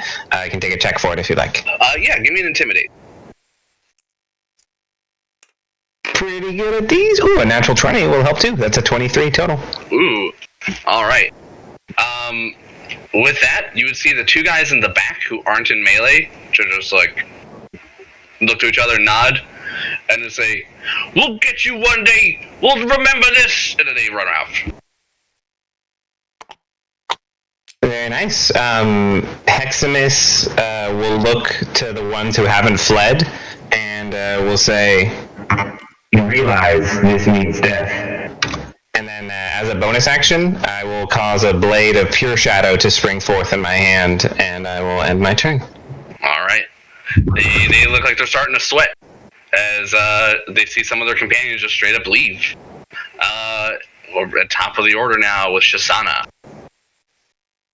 Alright, she's gonna move her hunter's mark to this one as her bonus and attack him.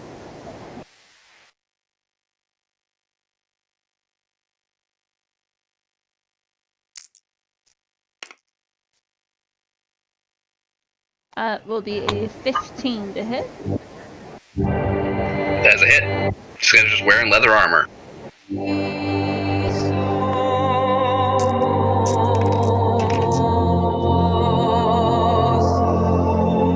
Alright, it's gonna be 12 damage. Oof, down he goes. Bam! Dead or unconscious? Unconscious. Alright. Shisana slices him across the chest. He grasps at the wound, and then his eyes just kind of roll back in his head from the pain. He faints. Alright, that is me. Alright, after Shisana, it is Damokos, followed by the bandits, and then Zillan. Alright, so Damokos looks at the guy in front of him and just says, "Unlike some of my companions, I have no problem killing." Yeah, lawful evil. Nice. Make you guys a little bit bigger. Oh man, I keep forgetting I'm not touching my push to talk. Alright. So yeah, he's aiming for his face. Yeah, we heard you. Go for the face! Fuck him up. Stab him in the fucking face. 21. Oh yeah, that hits him.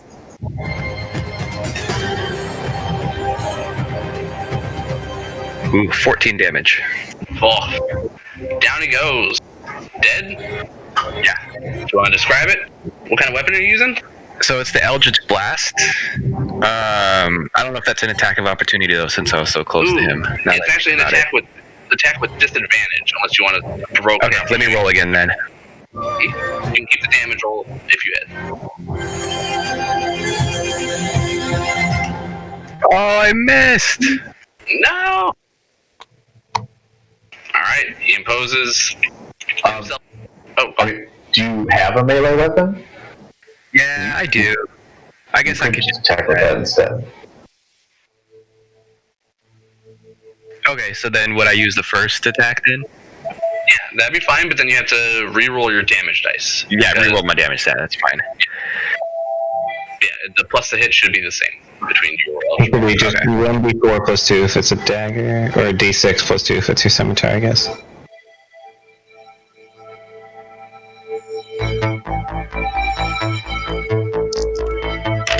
Four damage. Right, you slice him. They stand strong. He's not bloodied yet. Alright, after Damokos, it is the bandits followed by Zillan. The bandit attacks you back, Damokos. His own scimitar. As a natural 2. Alright, the one by Caecilius, are you still shielded? Oh, nope. Okay. This one and this one will both attack you. First guy He gets a 19 to hit. That will hit me exactly. I will catch you again. Alright. The second guy, seeing you cast shield, will step on to the unconscious Deadeye and attack Kaka, who had downed his beloved captain. That is a 13 to hit, so I assume that is a miss. Yeah. Alright.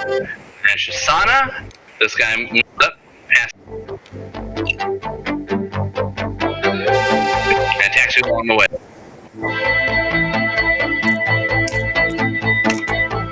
That's a 19 to hit.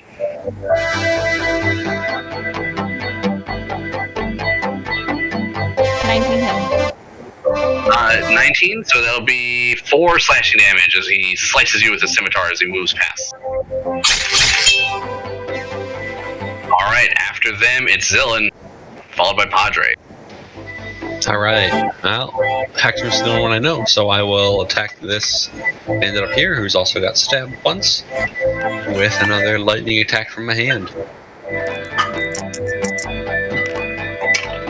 Ooh, 14 to hit. That does hit. Yeah.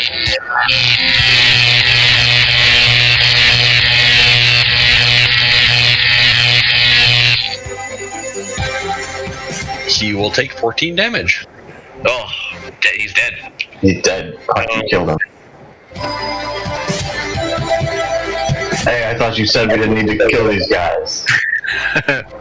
Well, They had a chance to run. electricity kind of does what it wants. I don't have that much control over it. Hey, isn't that a lie by omission, robot?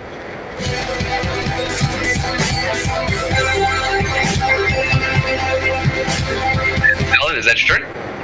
If Padre's up? Yeah, that's me. Alright, Padre, followed by Caecilius. Yeah, motherfucker, come here. Wait, who are you talking to? This guy. Alrighty, we're gonna do another Boomin' Blade. Boomin' Cane. That's probably not gonna work. 10. 10 is a miss. He's able to sidestep your attack. Yep. Well, that's all I got. Alright, Caecilius, you're up next. Followed by Kaka.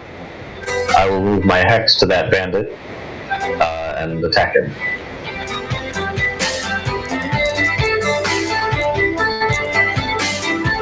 Oh my god, I crit again. Damn. Bump on the head. Another 21 damage, if that can be non-lethal. Otherwise, if it's a crit, I'm fine with it killing it. 21 barely is non-lethal. If you did one more damage, he would have had no choice but to die. Oh, well then yeah, I just knock him out maybe a little too hard. He's out for an extra long time. You can see an obvious dent you left in his skull, and you're like, oh, there's no way that's gonna heal right. There are some improvements. After that, it is Kaka. Yeah, I will attack this bandit at the back of my friend Padre. With the longsword, two-handed. Get him. 10. I think I missed. Yeah, 10 is barely a miss. I will put another key point and flurry of blows that guy.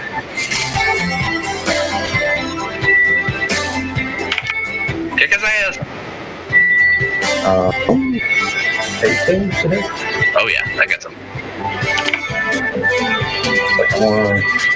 Yeah, it also hits.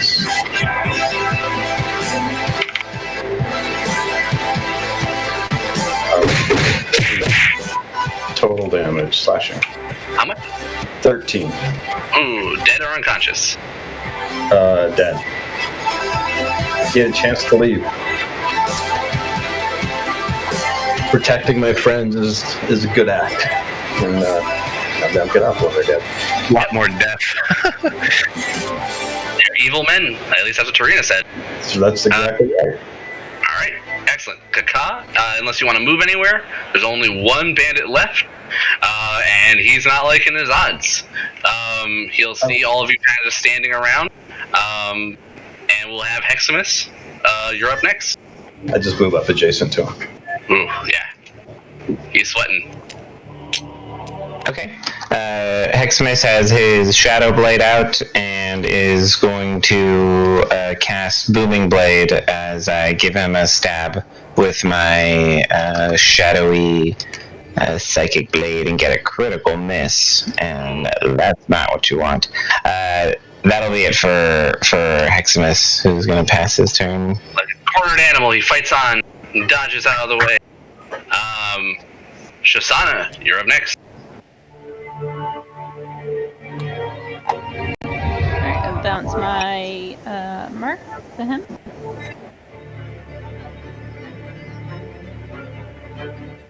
Got it. Natural one. Oof. Alright.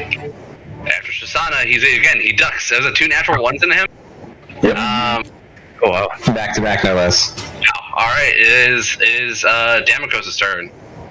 Alright, so Damokos is slightly annoyed with himself. He couldn't finish off the other guy alone.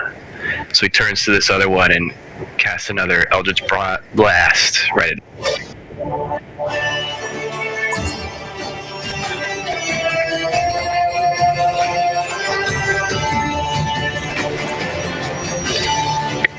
there we go. 21. For 12 damage. Ooh, alright, that kills him. Yes. Yeah, so much for not killing them, guys. Alright, your Eldritch Blast hits him in the chest, and you just watch as his sternum craters in, and he crumbles in a heap. We didn't kill all. I mean, there's 3 alive and 2 got away, so... And one of them's their boss, so we can still talk to him. Yeah. Perhaps the ones who fled can lead us back to others.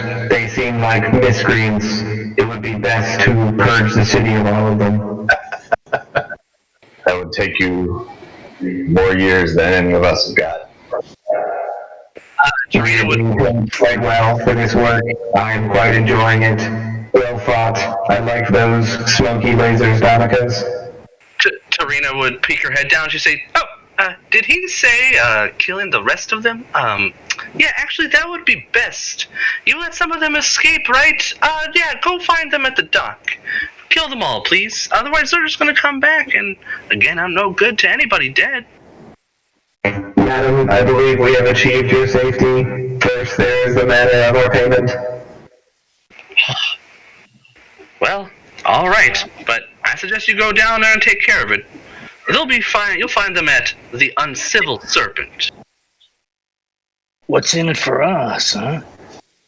Oh, If you want to renegotiate our contract on the spot, I think we have some say in it. how about a ship? No crew. That ship will be all yours. Ooh. Give me an insight check, everybody. I was too caught up in the idea of getting our own boat, but I didn't think to question that. But I got a 21. Boat, you say? Oh shit, that's a big gift.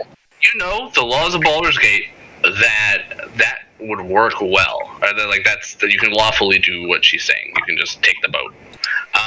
But she's hiding something from you. Everybody, if knowing that, you can take a history check with advantage.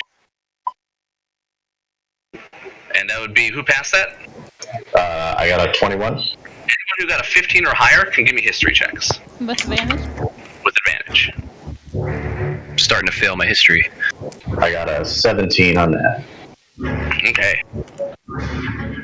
Anyone else? Nice. I rolled 2 job, Nick. 4s with a -1. That's 3. Yeah, I got a 17 history check. 17. Nice. Okay. Pecan Caecilius, you guys would actually have heard of the name the Uncivil Serpent before. That ship has such an awful reputation. You think if you got that ship, you would not be able to sell it to anybody. But you can sail it yourself. It's just from the understanding of the size of that ship, requires a crew of about 20 people, half of which need to be trained in ship vehicles.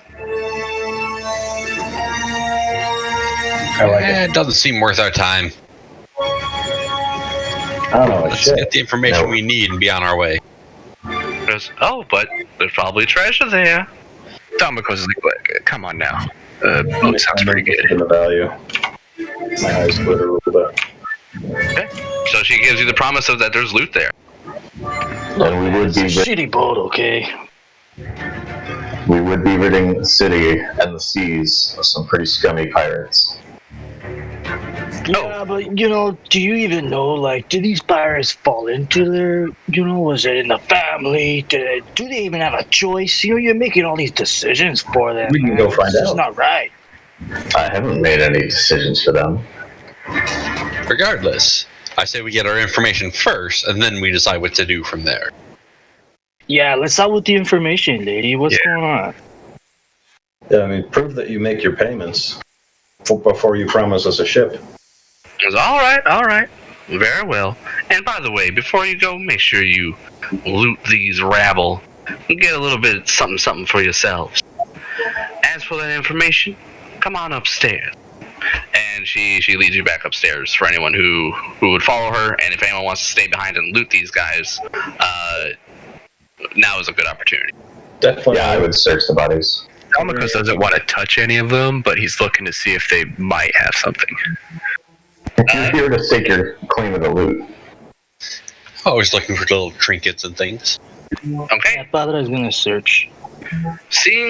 Encountering Deadeye, you would have noticed he was wearing 2 shiny gold necklaces. Each are worth 25 gold. So if you guys, someone can write this down in chat for me as I read it off. You would find a pouch tucked in his vest as he groans as you flip him over. That contains 32 gold pieces and 15 silver pieces. On him, you would also find a blackened gold ring with a white pearl set in it, worth 125 gold. On the other pirates, you would find 52 silver pieces. Nice. Do we split that? I forget how we do this. I feel like your character would even ask that. Do we split this or do I get all of I it? don't know how to interact with you all. You try and claim it all as the richest one here. You're clearly in charge unless it's yours. That's mine, right? No, Just assume that you're the boss. we all took part in the murder of these men. So their stuff belongs to us now. This is the law of the city. Yeah, man. Finders keepers, bitches. Alan kind of pulls himself up from behind the bars. Is it safe now? Yeah, Alan. It'd be a lot safer if you got me another ale, too. It's okay. And the rest of the patrons kind of get back.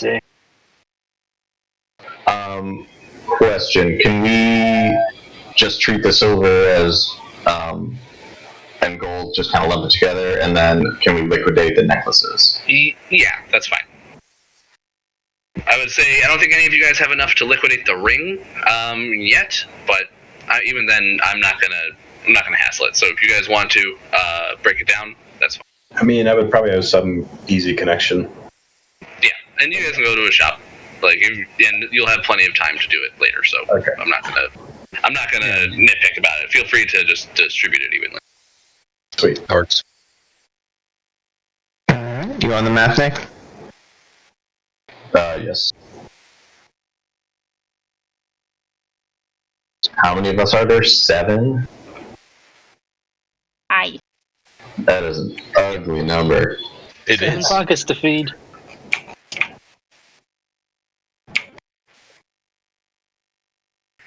Extra. So you just try and claim the remainder? Yeah, it's 26.39 GP each. So is that 26 gold, 3 silver, and 9 copper. And technically, I rounded up. It'd be 8 copper, and then some change on that.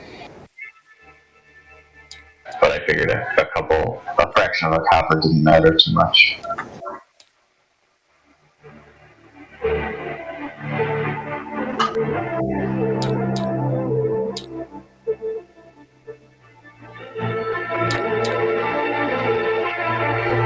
Okay, you guys. Those of you who head up with Tarina on the second floor, she sits down with you and she says this. All right. Several blocks northwest of here is a public bathhouse with a walled garden and frolicking nymphs carved into the front gates. Followers of the Dead Three have been seen coming and going from that bathhouse, and I'm told there's a secret door inside there that leads to some sort of dungeon. There's where the killers are hiding, those who are murdering these poor townsfolk. She says, and, again, as a thank you, here's a little something from me to you. And she gives you guys another pouch that you can see has a good amount of gold coins in it. After you take it, does anyone choose not to take it randomly? No. Okay.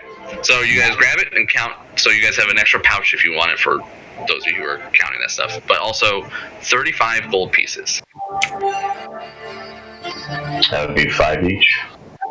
Easy.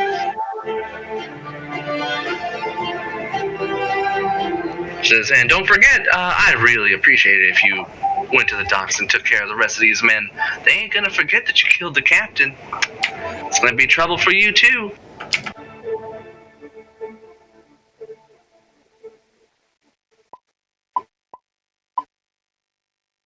Yeah, we heard you the first time. Thank you. And she turns back. Now, which any one of you suckers wants to play me in some Baldur's Bones? Oh, She looked. Everyone else in the crowd as well is like, no.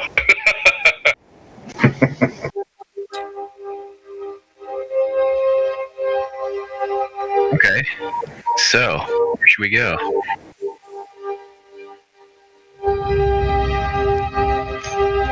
I'm not too interested in what the pirates say anymore. Much rather It seems we're not interested in pursuing the pirates. We can go to that bathhouse with the carvings on the wall that he described. Excuse me, she described. That place is going to be dangerous. We're going to want to stake it out first, see what we can find out. We shouldn't, not all 7 of us should go romping around in there, I don't think. You know, now that she mentions it, I mean, what if those pirates have some really good loot, you know? Might be helpful. I mean, they're clearly a bunch of pussies. Warning, I am not optimized for subterfuge. Pirates are not kitty cats. Some of us. I'm not so worried about those pirates. Much rather get this price off our head and go on with our lives. They'll probably come after us. I can deal with Yeah, that's what I'm saying, you know? Maybe we just get the drop on them and take care of it right now. I mean, that lady kind of fucked us by not telling us about them, but, you know... A clean end.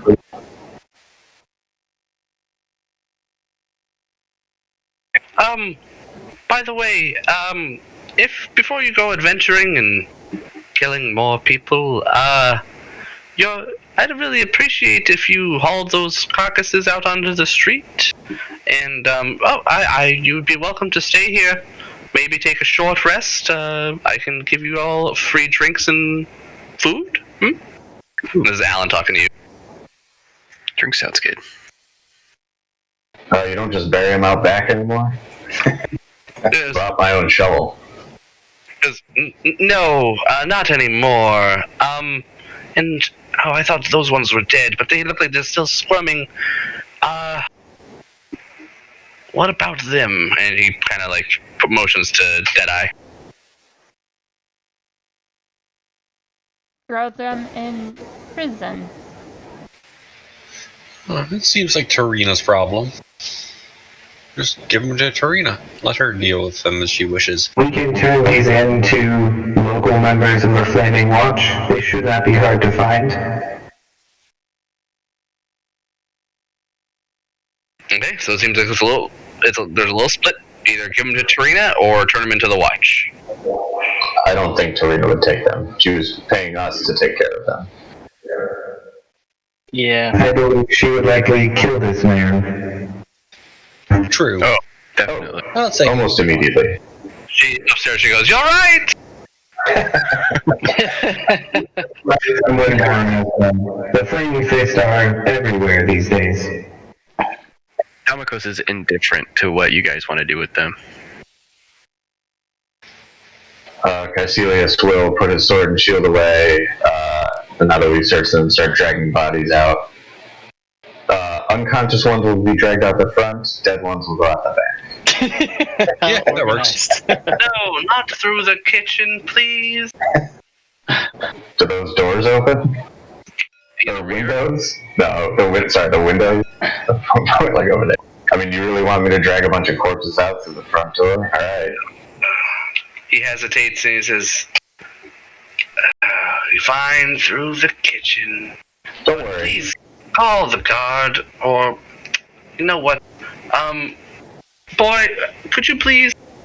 And he calls to one of his young attendants, who has a name, Fulton, and Fulton runs off. So Fulton goes to get the Flaming Fist. Yeah, let them clean it up. Oh, Damakos, would you mind cleaning up the corpses a little bit with your magic? Make getting them out of here less of a hassle.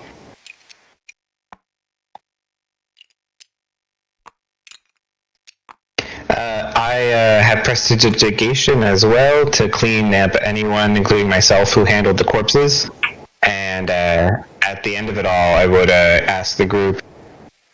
I have been programmed with appropriate sayings for somber occasions. It is a fitting time for this recitation. Not now, but we'll tell you. And go ahead and clean the blood off my others. Thank you. Yes, of course. Everything should be just so nice and even. You know, I can handle this one.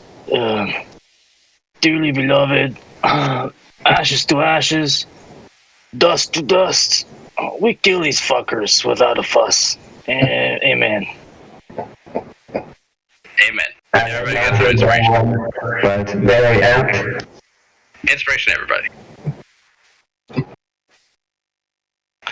Actually, let me give you guys some XP as well. Do you guys know what your base XP is for level 3?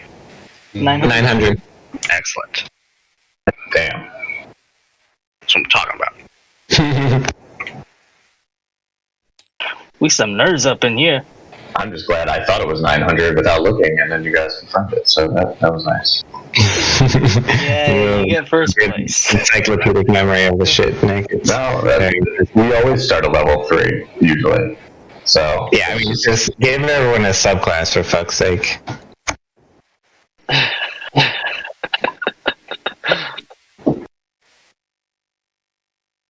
With 1,700 XP total, divide that by 7. You start at 900? Oh, that's what I was about to ask. Correct.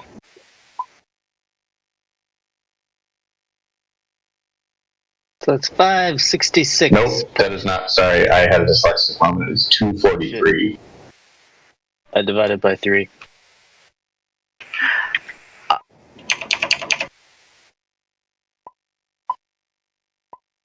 Okay, so we're all at 1143. Okay. Right. Sounds great. Are any of you in need of rest before we proceed onward? I could use a breather. Not as spry as I used to be. Is, I would be willing to wait a while, but I am ready whenever you are. Whenever everyone's ready, we can keep moving. Sure. I could use another drink. We're doing a short rest. I don't know. Yep, Alan offered to take care of you guys for a short rest. He'd buy you food and drinks, or offer you Curse back. Sweet. All right, so if you guys are benefiting from that, spend any hit dice or do anything like that, get your key points back, get your spells back as a warlock, all that stuff. I am sadly out of spells, but I have action surge back.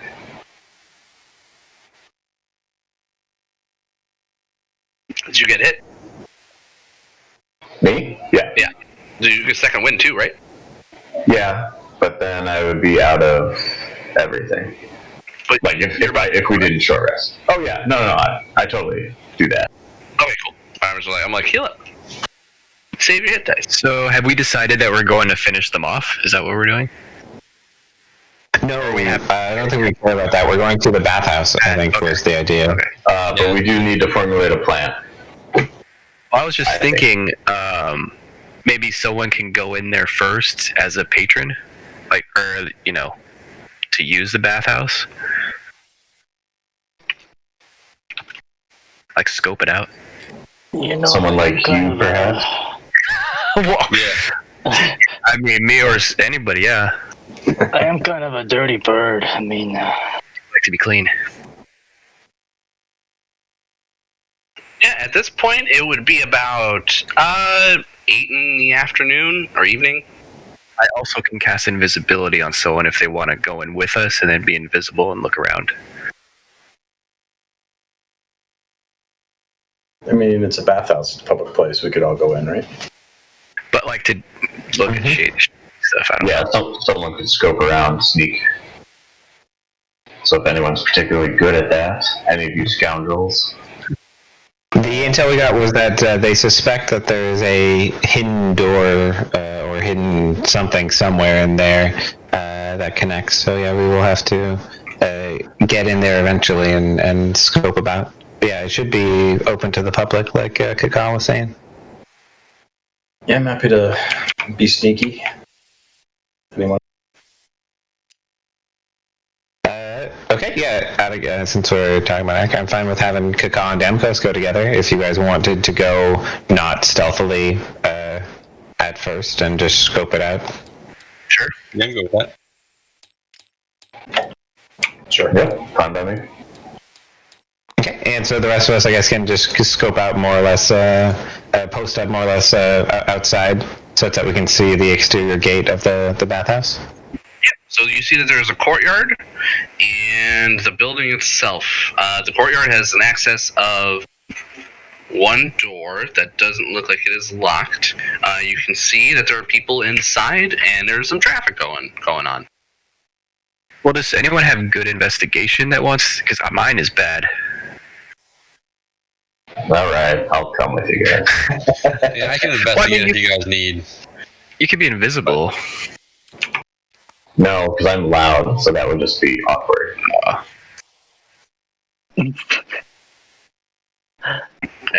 So here's what it reads. The bathhouse is a one-story stuccoed building with stained glass windows and clay roof tiles. 10-foot tall walls enclose a large courtyard outside the southeast corner of the building. The closed wooden doors to the courtyard are engraved with images of smiling nymphs dancing and frolicking in water. There's nothing outwardly suspicious about the bathhouse, which, from your guys' understanding, features one of the most sophisticated plumbing systems in the entire city. Again, the doors leading to the courtyard are unlocked and unguarded.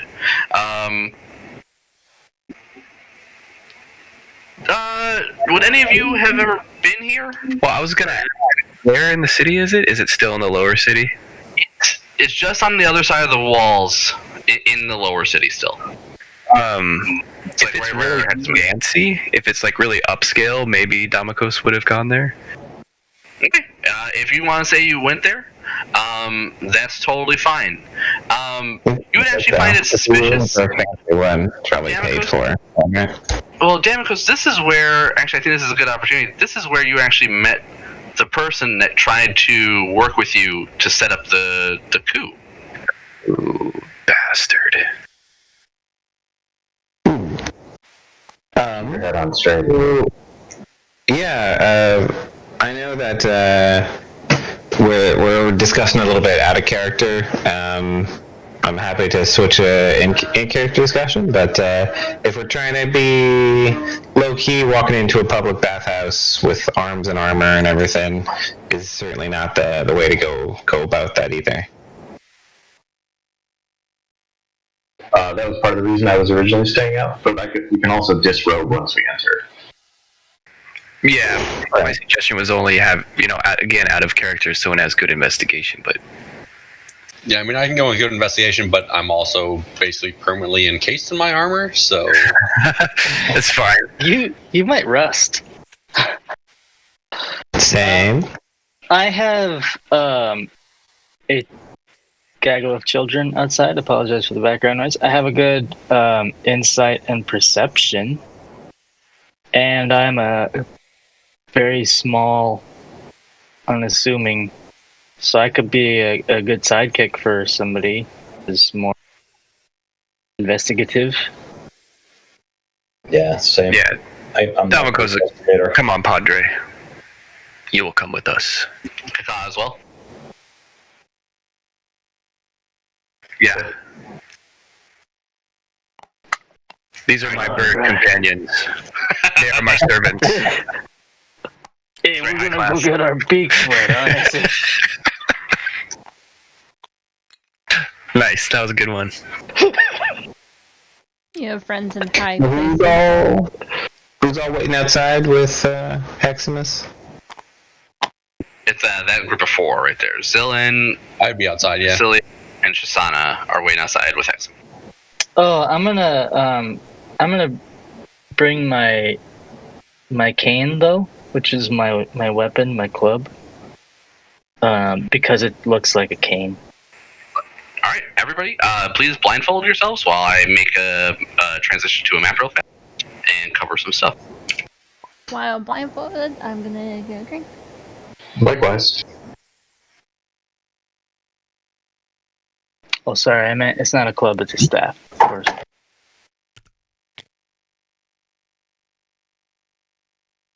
Because I'm only 4.5 feet tall.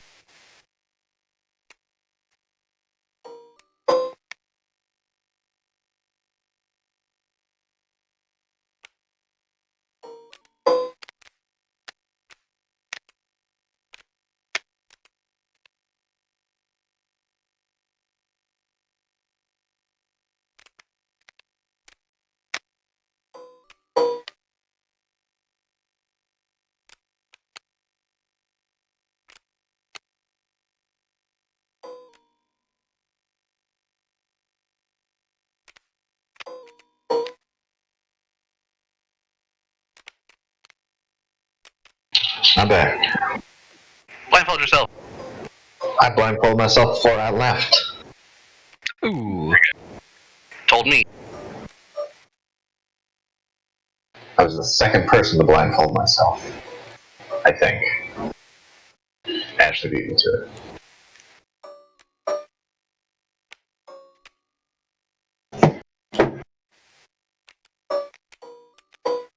Are we still blindfolded? Folded? Yes. Actually, no, you can actually unblindfold yourself. You're good. Whoa, it's black and white.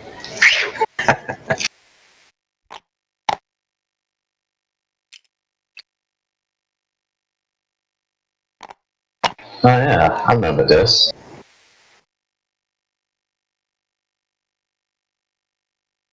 Each square is 5 feet. Don't mind the tiles. The tiles inside are 2 by 2. So 5 feet. 5 feet by the squares inside. Right. No, 5 feet by these squares, which are more faint and hard to see. Those squares on the inside, 2 by 2 is 5 feet. Like, that's 5 feet. So Heximus would be inquiring about Caecilius's magic that he saw you put a little bit on display during the fight.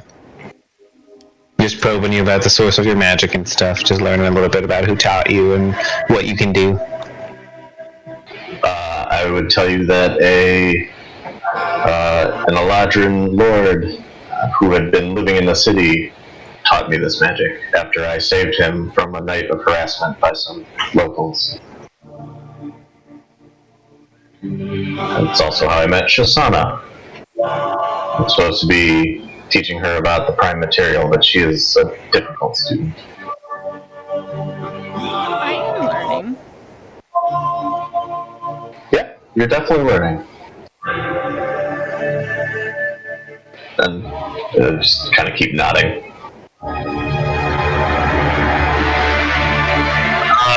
Alright, in the courtyard, Damikos, Padre, and Kaka, this is what it reads. This L-shaped courtyard features a trimmed lawn and nicely manicured shrubbery. The yard is decorated with white marble benches and stone fountains, each in the form of a smiling nymph tipping a jug that spills water into a circular stone basin. This place looks nice.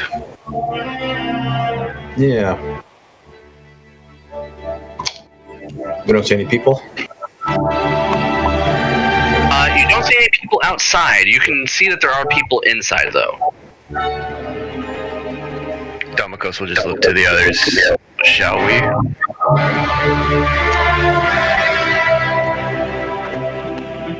So you're over by some windows, kind of just peering in, and you can see people in the baths, and the windows are steamy. Oh wait, that's not the front. The front's over there.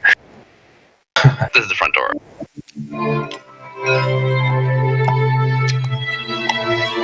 Shh, pay attention, no attention to the name of the map. Shh.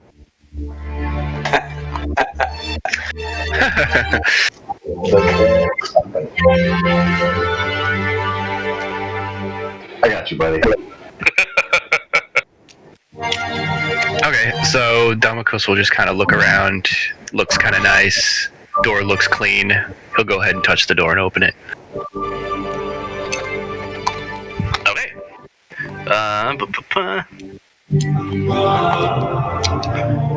As you open the door... Sorry, I'm just reading it. Okay. Inside, you can see that it is filled with 6 commoners, all of which are just bathing in these really fancy, nice baths.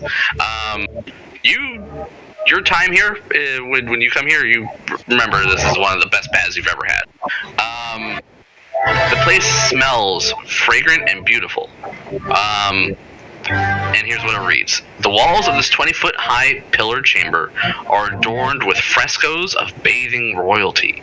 Natural light streams through the stained glass windows, creating colorful patterns on the tiles of polished blue marble that cover the floor.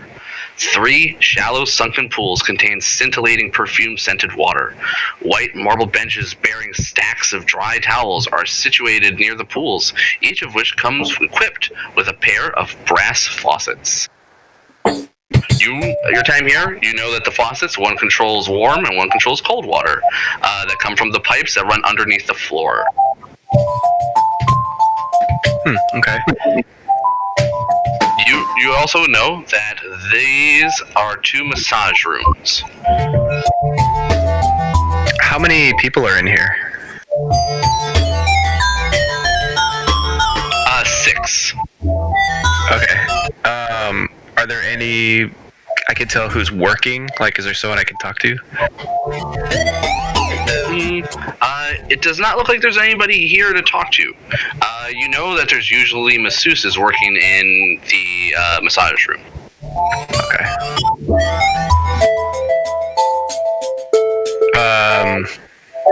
Okay. I'm gonna turn to Kaka. Well, let's just kind of hang out for a bit. Maybe take a look around.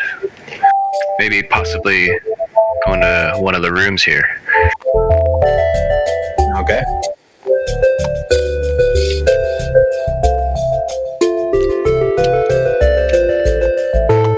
Ah, Padre, there you are. I think Mike might be AFK still. Yeah, I figured. So I guess I'll just maybe go up to one of the doors and just open it. Okay. Look at the doors.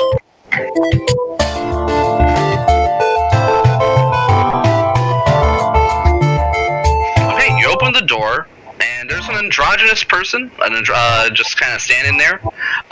Just, are you my next appointment?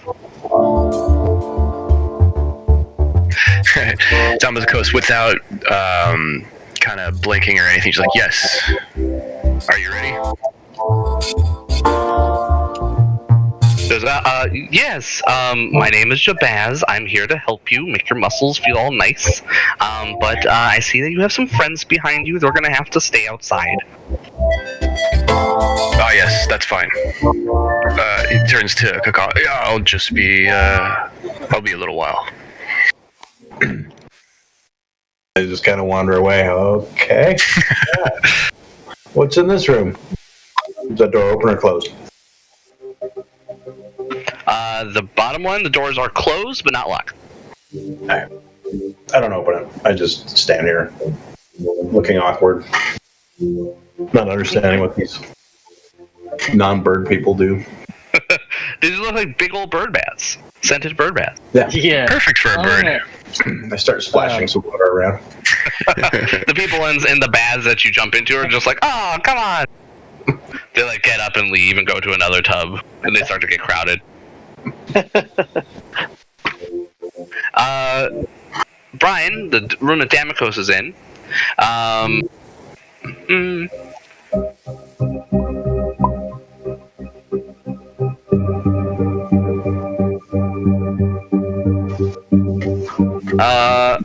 Did I mix these up? What room is it? Whatever. Okay, so inside this room, you can see that the massage table is draped in clean towels, and there are bottles of perfume stored under the table that you're pretty sure match the same scent as the pools out in the previous room. Natural light enters through the stained glass windows here, set into the northern wall, and it's just rather nice and pleasant. Jabaz closes the door behind him, and he starts getting to work.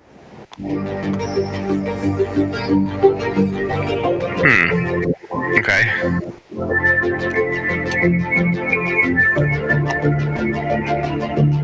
Okay, so you know you're here to look for a secret door.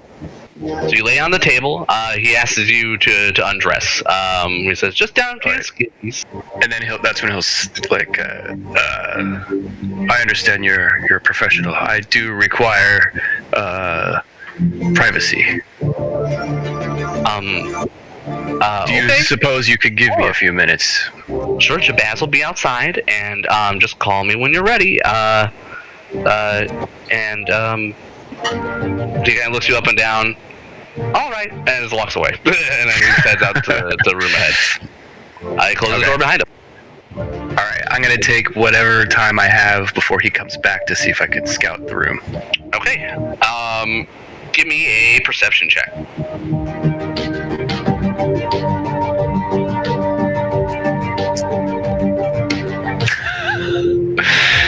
One.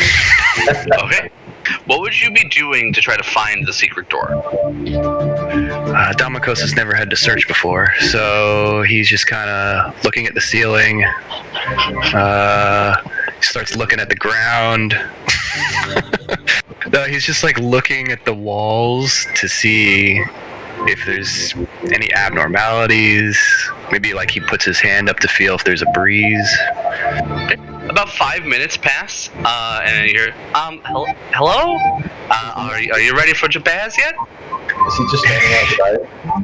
Yeah, Jabaz is just standing outside. You guys would see him just out there, like, waiting awkwardly for Damocos on the inside, and when you look at him, he would just smile at you and wave. I look at Padre and just kind of shrug. So Damocos is just gonna say, like, not angrily, but just, I will require a few more moments if you do not mind. That's no problem. Just call on Jabaz when you're ready. Give me another perception check to look around. Man, I just realized I don't have inspiration. I haven't done anything cool yet. No, you all have inspiration. Yeah. Oh, really? Okay. When I gave inspiration, it was for everybody. Oh, shoot, I didn't realize. Okay.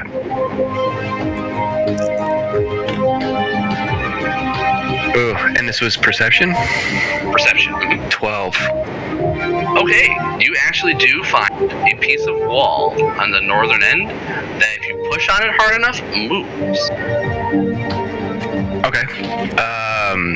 Yeah, Thumbs Coast is just gonna push on it slightly, just a little bit, see if, how hard it is to open, just to get like a crack. It doesn't look like it requires much effort, just knowing where to push, and you lean into the wall and it spins at the center, pivoting so that you can pass on both sides. It makes a bit of a grating noise, and you can hear Jabaz knock on the door again. You okay? Did you knock something over?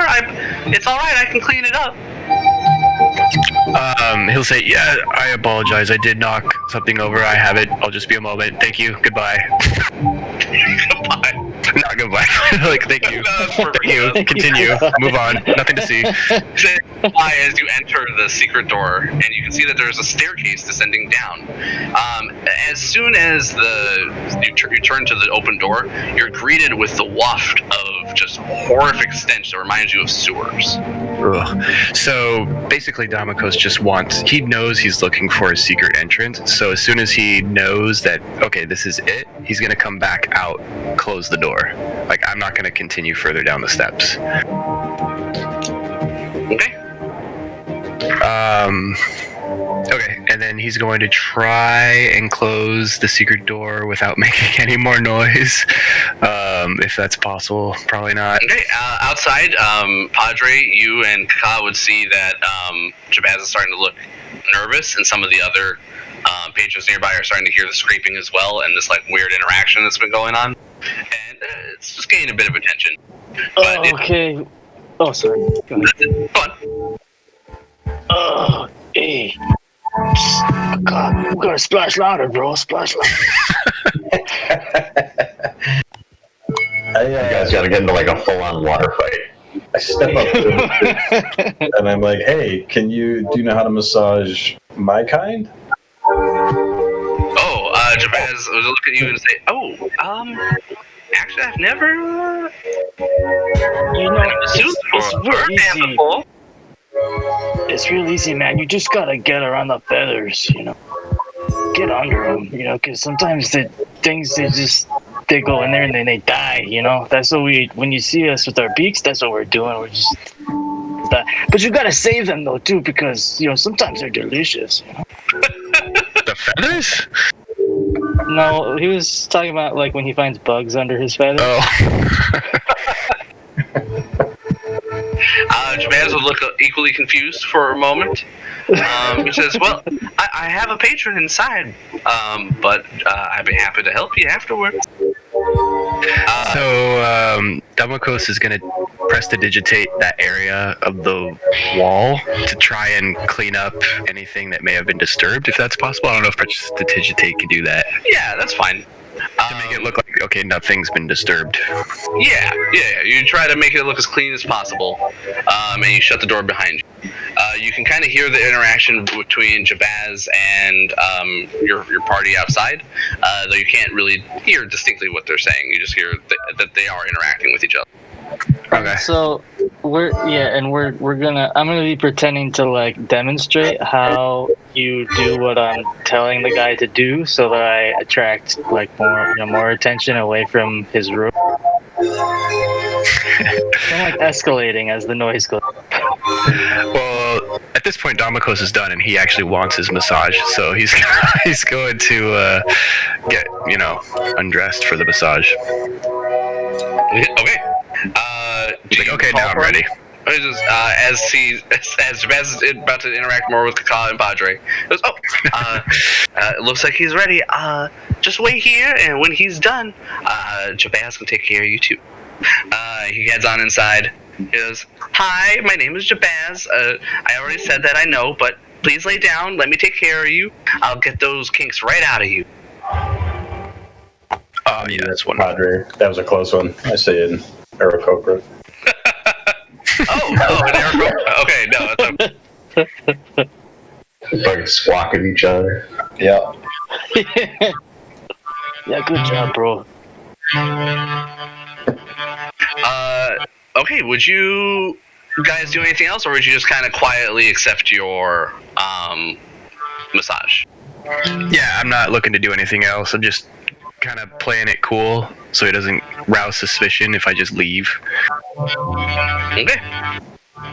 Jabaz will try to make some small talk with you, and actually just say he's never seen you around here before, and it's nice to see that there's new patrons coming in every day. It looks like you're from the upper city. And yeah, you would say, you caught us at a good time. Normally we close at midnight, and then we gotta go home because they don't like it when Jabaz stays around after hours. And yeah, he just kind of goes on and just talks to you, like, just trying to make small talk. And you catch that the place closes at midnight. Okay. Yeah, Damokos isn't really into the small talk. He's just kind of listening every once in a while. Okay. All right. Keep going. All right. It takes you about half an hour, but your massage is done. Cool. Then I'm gonna head back out and meet the guys. So did a lot of us who were waiting outside notice anything during that half hour? We're kind of making chit chat and whatnot, but being moderately attentive. During that half hour, you see only maybe like one or two patrons look like they get disgruntled and leave, mumbling something to themselves about two weird birdmen making a ruckus in there. But yeah, the place is pretty mellow as you guys watch from outside. It's very unassuming. And we come out and say, nobody even noticed we were there. It was amazing. We are so sneaky. You guys do like a high five with your wings. Wing 5. Okay, what would you guys like to do? So you guys all leave and meet up with the party outside the wall. Yep. Yeah, we're heading out. We should I assume.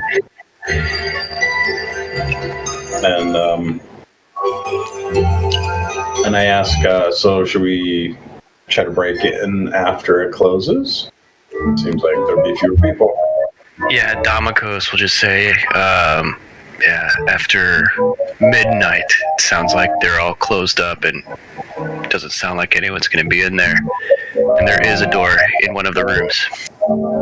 Well, we don't necessarily have to go just off what we think this timeline going to be. We're under no time constraints here. We could just spend a day or two and watch the happenings of this place before we make a decision.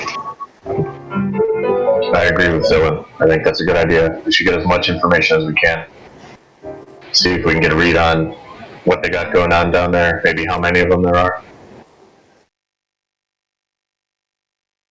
I can have Puck keep watch. He will arouse little suspicion. And I'll reach down and pat Puck's head as he nuzzles against my hand.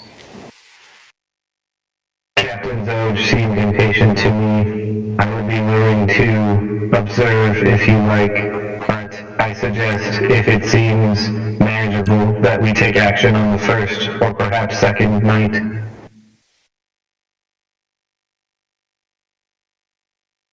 Yeah, I'm not sure why we'd want to wait, just because I'm impatient.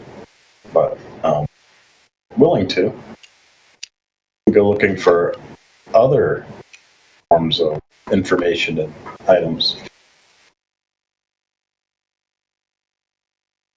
Good initiative, both in balance. What do you think, comrades? Let us see what it looks like tonight and make our decision then. That sounds good. That works. Is there anything you all would like to do until midnight? Perhaps we could frequent a brothel or go visit those pirates.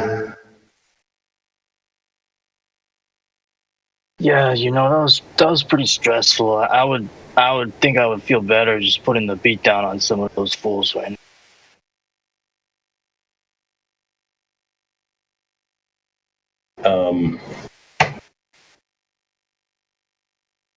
Either way is fine by me. I'd like to go buy some thieves' tools. Wonder if we have time to do that. Yeah, it's by the time you guys are done with the massage and everything, it'll be almost 9 o'clock at night. So you have about 3 hours to kill. I actually don't know Okay. how to get past those, so let me look it up.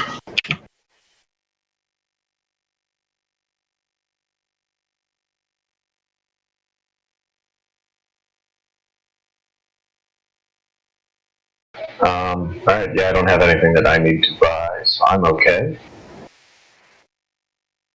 Oh, wait, I might need to. Hold on.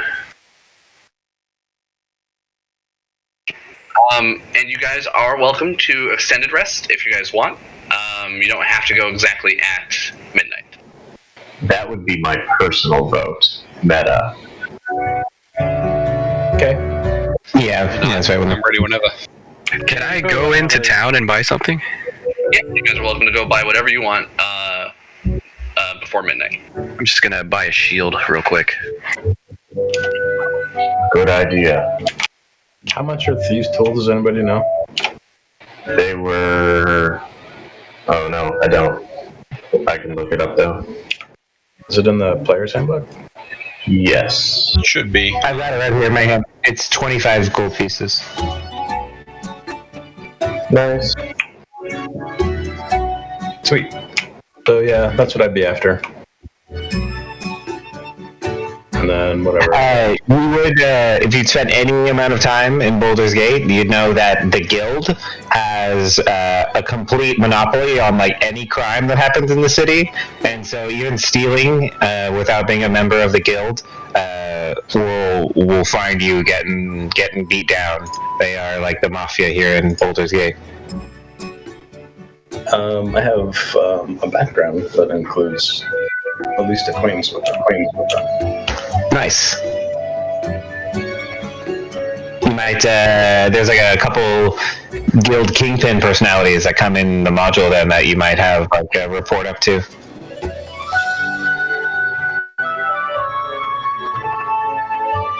If you'd like to pursue that, maybe Yeah. you can.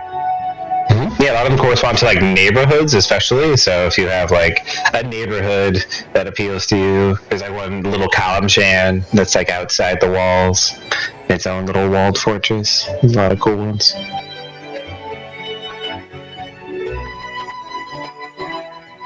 Is there anything else you guys are buying? I don't think so. Not for me, anyway.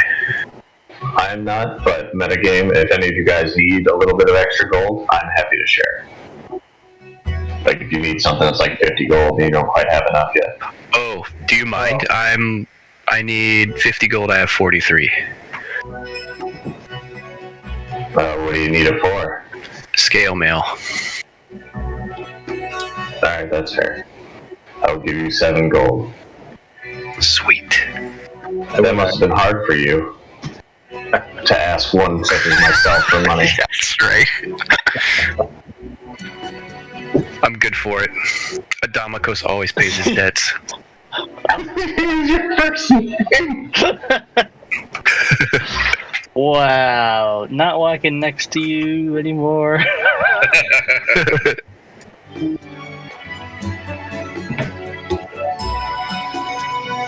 Sorry, did anyone else need gold? How much are you offering? Well, I'm not offering, but I have 30 gold still. How much you got? Metagame. So, How much you got?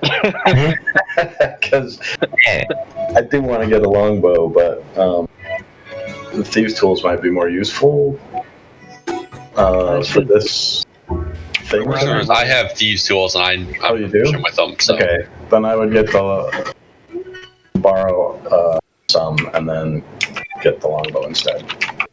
Let's see how much. I have 33 as well. okay, And how much do you need? everybody, if you're like keeping track of your containers, by the way, we each should have like a pouch that should be like your purse or whatever, small item container, and then a backpack that comes with your respective pack, regardless of what you pick. So I'm like keeping track of them on 2 separate note cards. I've got my pouch from keeping my gold, got my backpack and stuff. Keep most of my other gear. Put on here that I owe you 17, Nick. Oh, thank you. Studded leather is the best light armor. Is that right? Yeah.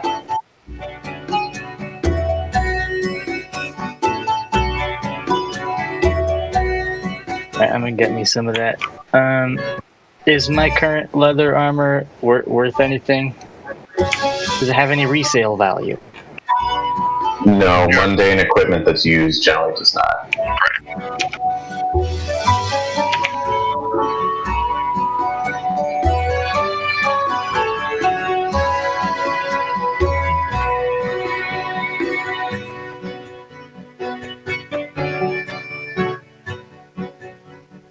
Once you guys are ready, just put ready in chat, and we can get moving. You guys can start thinking about... Oh, what's up? Sorry, did we have the opportunity to long rest? Yes, you guys will benefit from a long rest. You are welcome to either do so just at the Elf Song Tavern, or if you have a residence that you would retreat to for that time, you guys can always meet back up afterward. I am 4 gold short for studded leather. Oh shit. I will give you that 4 gold. Thank you. I am 19 gold short. I'm not made of money, but I don't have that much anymore. Damn it. Hey, Nick. Come look over at my sheet on the left side. I'm going to show you my little pouch card. Isn't that pretty? These little color codes to color code my currency. Oh, nice. How'd you do that? If you right-click it, you can see the hex codes that I use. But yeah, this game lets you. These no cards support some basic hypertext formatting. If you look up the rule, That's cool. just some markup language stuff. But yeah, so I just kind of list out everything in the Explorer's pack. Got that in the backpack, and then my pouch. You guys can feel free to copy pasta this if you like it. Oh yeah.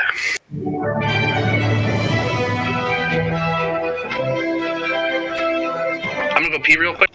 There's also, if you guys want to go do that, this is a good opportunity. If you guys need to go grab a drink or whatever, take 5 and meet back up. What is it, 51? Meet back up at I think just 5 minutes. Meet back up in 57. It'll be fine. Alright. Well,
Hey, Nick, are you here? yo, What feats do you have? I took 2 of the new feats. I took Fey Touched, which gave me +1 intelligence, Misty Step, Hunter's Mark, and each of them once free per day. Or not Hunter's Mark, Hex. God, I originally wrote Hunter's Mark and did not change it. And then Shield Training, which gave me +1 strength. I can take my shield on or off as a free interaction on my turn, and I use my shield as my arcane focus.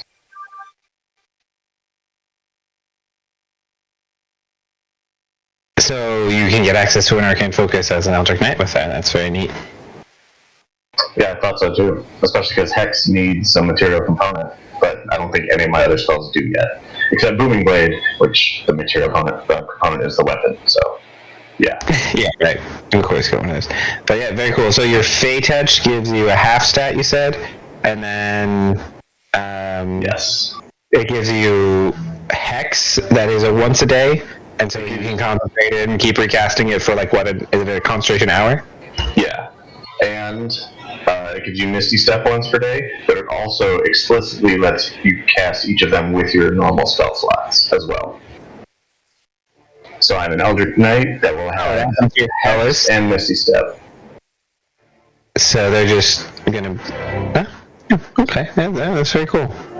I mean, I guess as a fighter with Hex, that's not something that really you see very much, and you are gonna have more attacks than like anything besides a monk. Then you even compound spell with the monk at the end. That's pretty neat. Nice, cool. I am glad to see you putting the new feats to interesting use. Yeah, honestly, I think that's the strongest of the new ones for that reason. But only really specifically in that case, because other classes don't necessarily need Hex or Hunter's Mark. But they're cool feats, and I love Misty Step. I fucking love Misty Step. Yeah, that's a good one. No need to tell me, man. I'm back, by the way. Welcome back.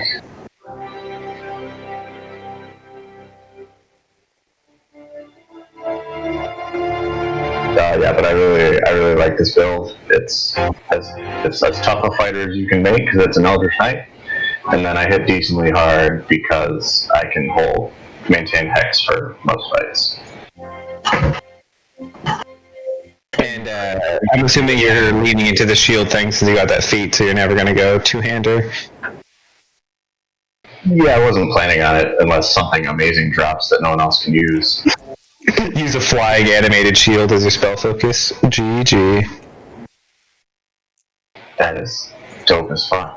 Yes, hell yes. It just flies around you, protecting you and shooting lasers. That's awesome. Right? Sounds pretty dope.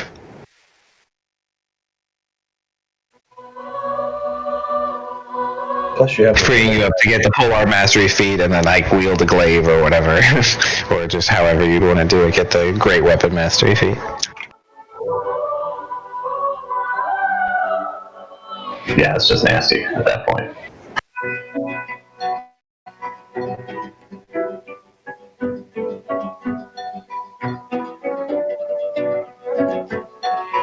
Alright, everybody back. We're missing Ashley still. So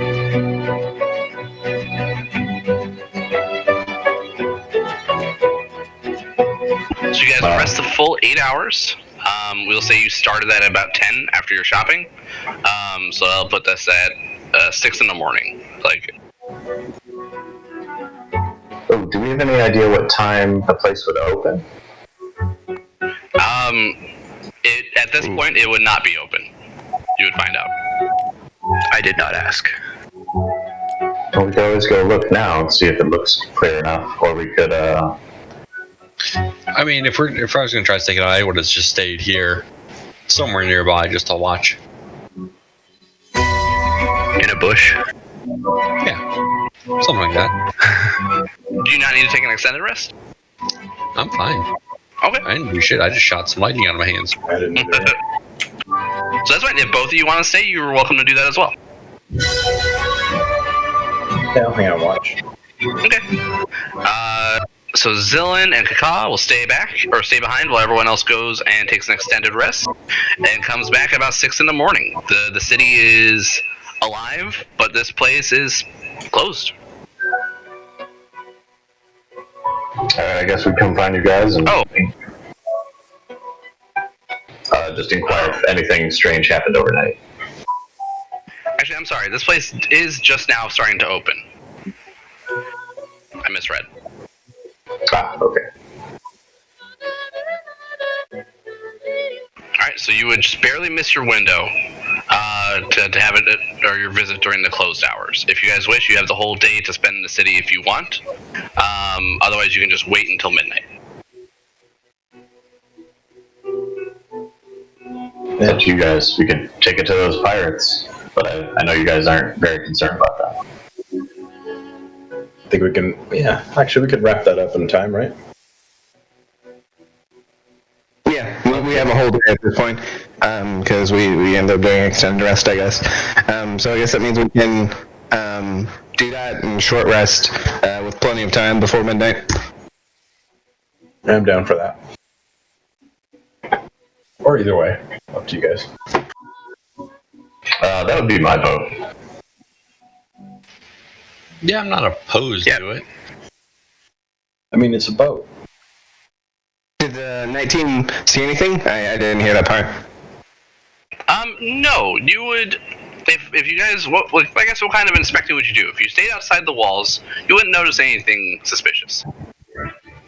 Yeah, I wouldn't have gone inside. Yeah, I wouldn't have gone in. I would just been watching. Just Nobody came and went from the main entrance or exit that night. Nope, not that night.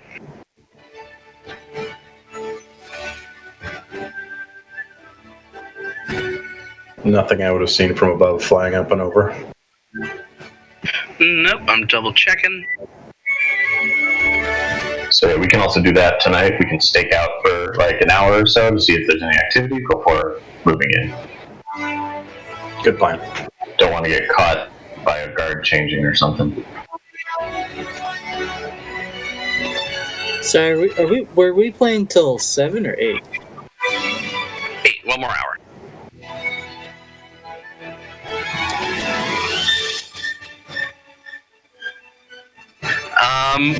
Okay. So yeah, you wouldn't find anything suspicious during the night. Okay. Well, let's go. Yeah. Alright, you're gonna go fight the pirates? Yeah. Yeah, to the docks. Yeah. That's no problem. So there you find that the 2 men that you let escape have already warned the rest of the crew. Let me find the name of the ship again. The Uncivil Serpent. Yeah! Serpent or serpent? Serpent. Oh, I wrote Oh, it's a pun. I wrote that wrong. Me too. They would be waiting for you, and there would be over a dozen of them. We can do this mostly narratively. Everybody give me initiative. I'm gonna set up some up. I'm gonna grab everyone and toss them to the right.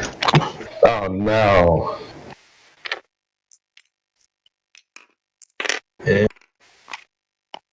Oh, I bricked it finally. Me too. That was a nat 1. And we'll make sure you've gotten your HP and all your resources back. Yep. Oh, but then plus whatever. Oh man, we all got some bad rolls. Ooh, yeah. Actually.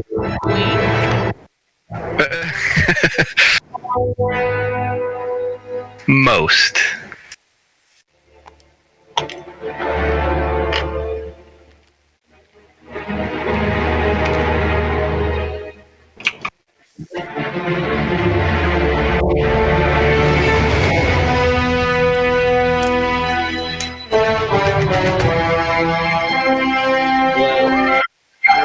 Well, that was a critical initiative. Nice. A loose interpretation of the map. I think you guys will clean these guys out pretty well, and especially after your short rest, shouldn't be a problem, but they're going to give you a run for your money. Ooh, that's a nice looking boat. Well, it needs work. We know that. Oh shit, they're huge. There's a lot of them. Yeah, I mean, we killed like, 5 or so, but you need like 20 plus people to run a ship, so. Yeah, at least those other guys got taken away, hopefully. I wonder to you guys if we could get them to switch allegiance to work for us. Then we would have to hold them. That'd probably cost quite a bit of money that I don't have. A pirate's allegiance lasts as long as the gold does. Point. Well, their captain's gone. I'd rather thorn whip them into the water. We might be able to convince them to just walk away without their leader. just try and make a new crew.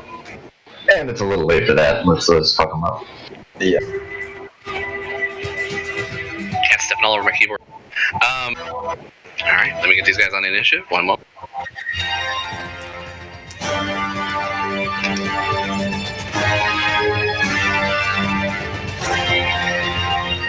Alright. Top of the order with Padre, followed by Shisana, and then the bandits. 2 bandits bar your entrance from crossing onto the ship. It's about 20 feet across to get to the ship from land.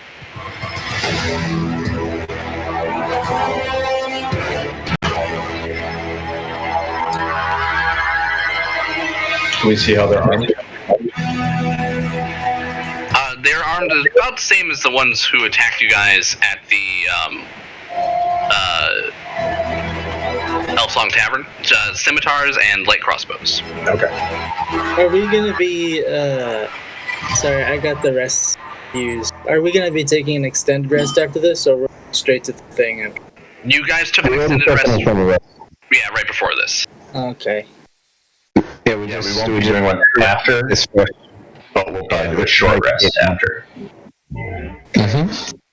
So, don't waste any good spells, got it. Well, don't go ham, yeah.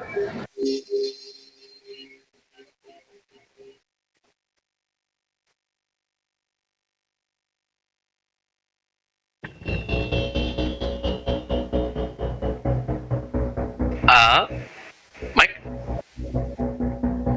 Yeah? It's your turn. Oh, sorry, I didn't realize we started. Yeah. Well, so this is 20 feet across? Yeah, 20 feet across, 10 feet wide. Okay. I'm gonna fly on.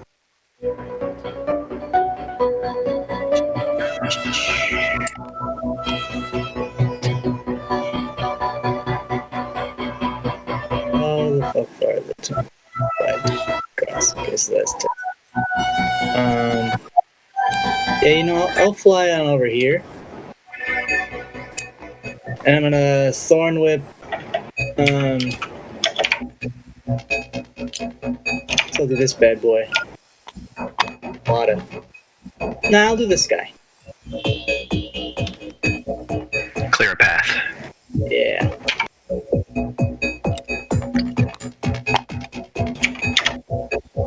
Alrighty. Whip. It's just my spell attack, right? God damn it. I'm gonna use my inspiration. Nice. 19? That is a hit. Alrighty. And Thorn Whip is just a d6, right? I don't know how to get into it. Correct. 4 piercing damage. And he goes into the water! Alright, he takes a dex save to see if he can grab on before he falls.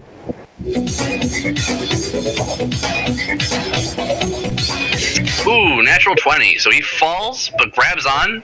So he's hanging on to the edge here, prone. Alright. Well done. After Padre, it is Shisana, followed by the bandits. I will hunter mark this one and attack him.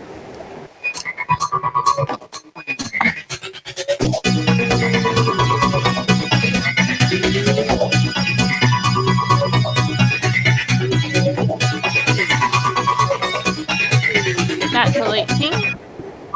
That's a hit.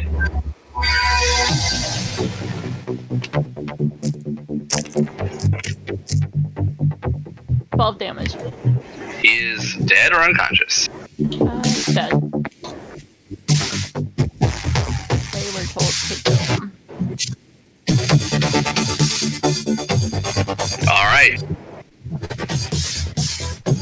You gut that poor sucker, and you watch as the waters around the ship start to turn red as he falls dead, and the blood starts to pool and spill down the walkway.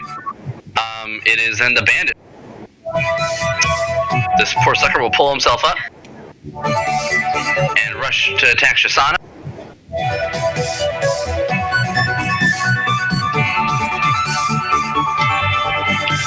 14 to hit? No. All right. The rest of these guys will start taking shots with their crossbows. Shot. This guy will step up and attack Shisana.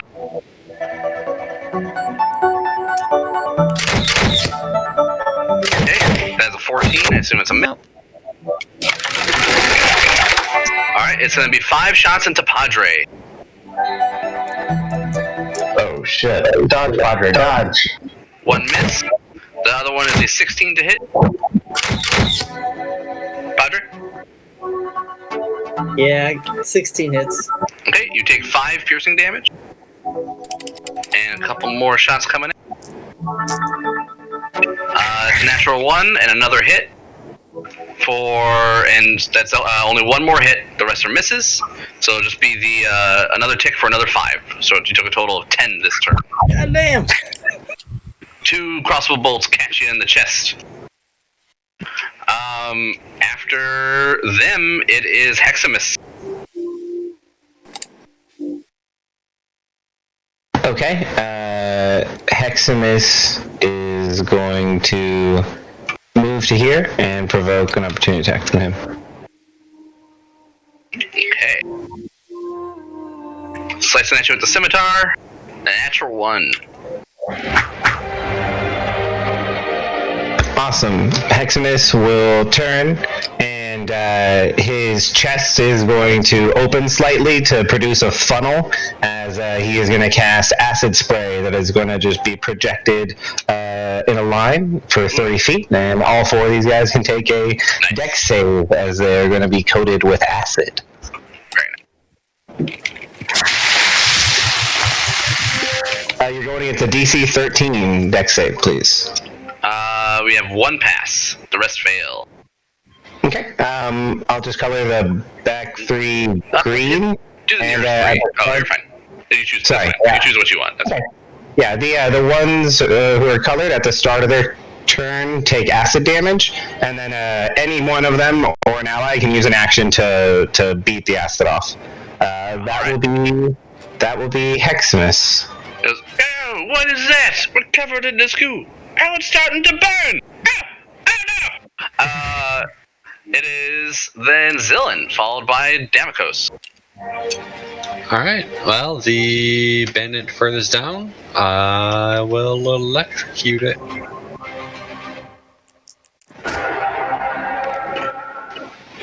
That should be good to hit. 19 to hit. Oh yeah. He should be vulnerable since he took spray damage. Spray water. What? Is he vulnerable? No, she's fucking. Oh. I was Well, saying he he takes should 50. be. He didn't actually fall in. He caught himself. He's dry. Yeah, but he got caught by the spray. He's wet. Yeah. No, that's these guys. What the It's acid 15 spray? damage. A water. It's a boat, man. How much damage is Spoon? 15? To this guy, the one who's already damaged? Yeah. Dead. I'll be standing. Is that lightning? Oh no, it's so long! It's a different lightning sound coming.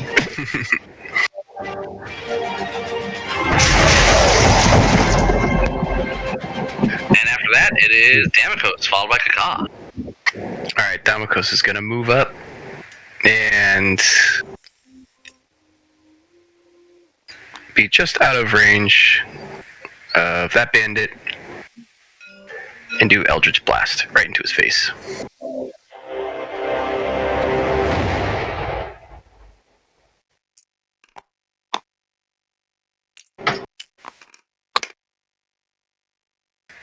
Uh, 17?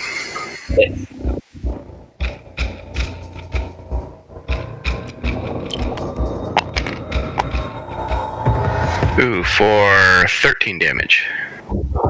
Yeah. This guy, correct? Correct.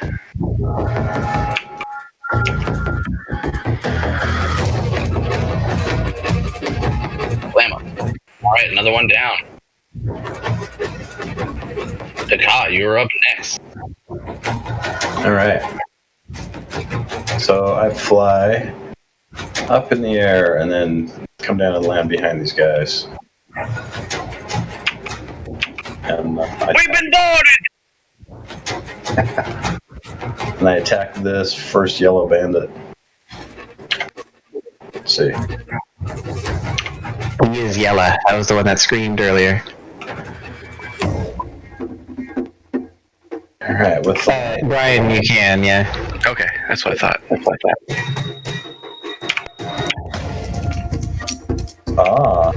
Crit with this longsword. So there's some crit with that. Ooh. Nice. If he lives, I think there's some sort of debuff on him. Oh, because nice. I am Oh yeah. not very familiar with that stuff, but it just has to remind me. Okay. So D10.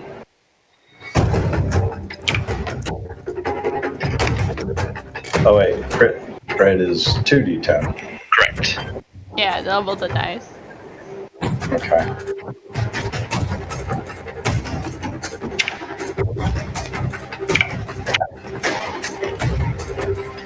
Yeah. 11 plus, what is my 4? I forgot. It should be 4. Yeah. Oof. Alright, down he goes. Bah! Yeah. Then I will Okay. blows the next yellow guy. Alright, coated in acid. That guy sliced across the back before he has a moment to act, and the acid starts to eat at his body. Has he taken damage yet? No, they take it at the start of their turn. This is a new spell. Oh, at the start of the turn. Actually, let me do the undamaged guy. Okay. Yep. 2 attacks. 9s plus 6, 15. That's a hit. Alright, 2 hits.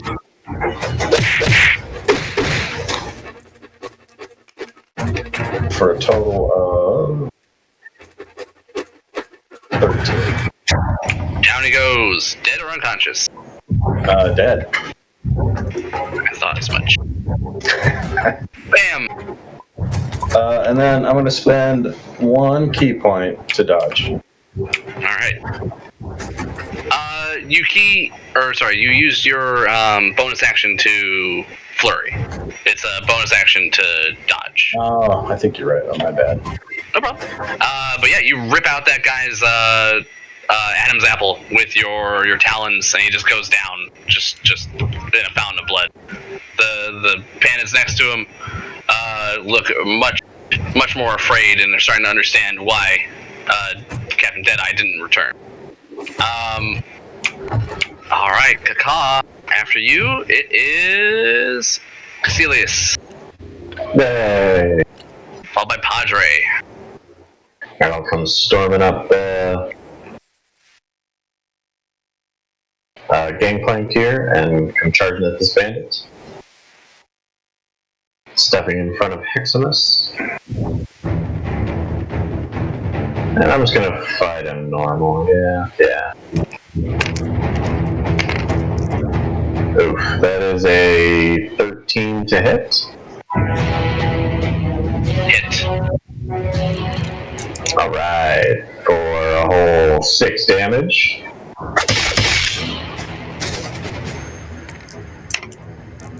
And then I will action surge and try and repeat the effect there. Yeah, better to hit even. 17. For another 6 damage. Ooh, so how much was the first one? I missed that, I'm sorry. Also 6, so 12 total. Dead. If you want to flavor it, feel free. Otherwise, this poor man is going to get pitched into the sea. Yep, that was definitely what I was doing. Stabbing him once in the, right in the gut, and then pull out the sword, slash him across the chest or the throat, and kind of just in that general direction, he just topples over. Awesome. And I'll step in front of there and say, who's next? And brandish my weapon over at these pirates over here. They all aim their crossbows at you. It is cheating. Padre's turn.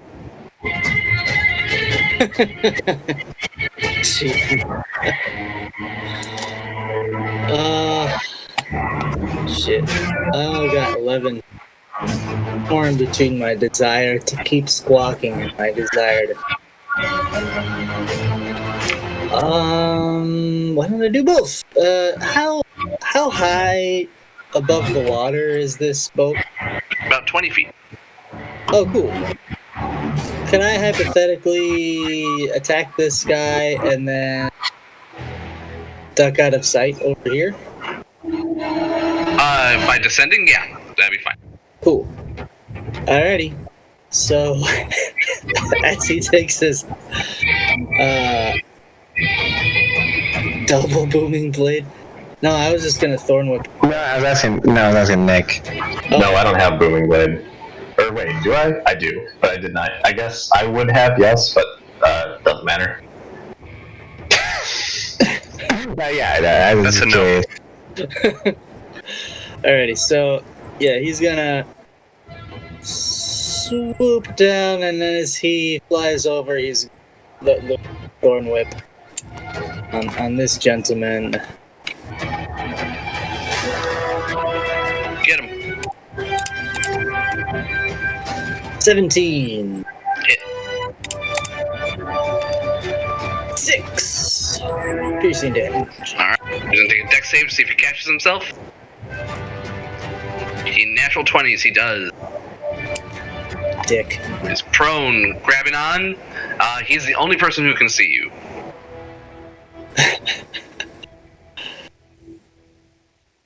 You better not pull off some Greek crossbow feat. One shot me. That is, if that's everything, I believe that'll be your turn. And it's Shisana up next, followed by the bandits. Alright. She will bounce her mark to this one.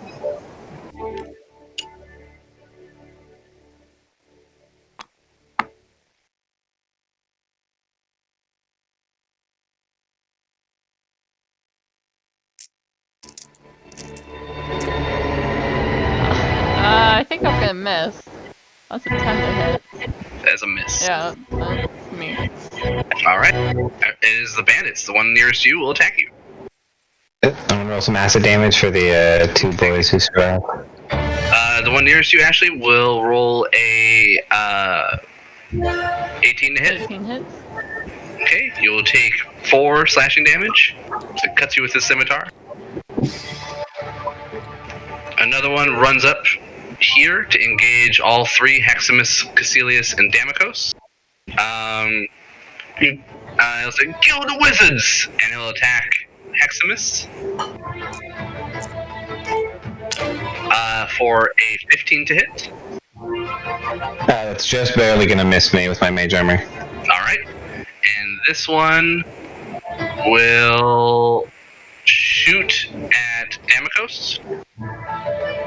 Firing his crossbow.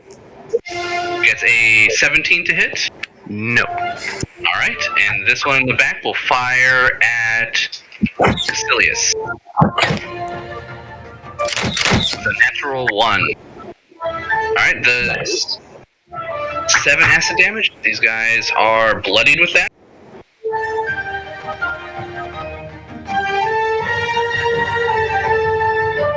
Oh gods, get it off! And they would spend their action to jump into the sea. Splash, splash. Alright.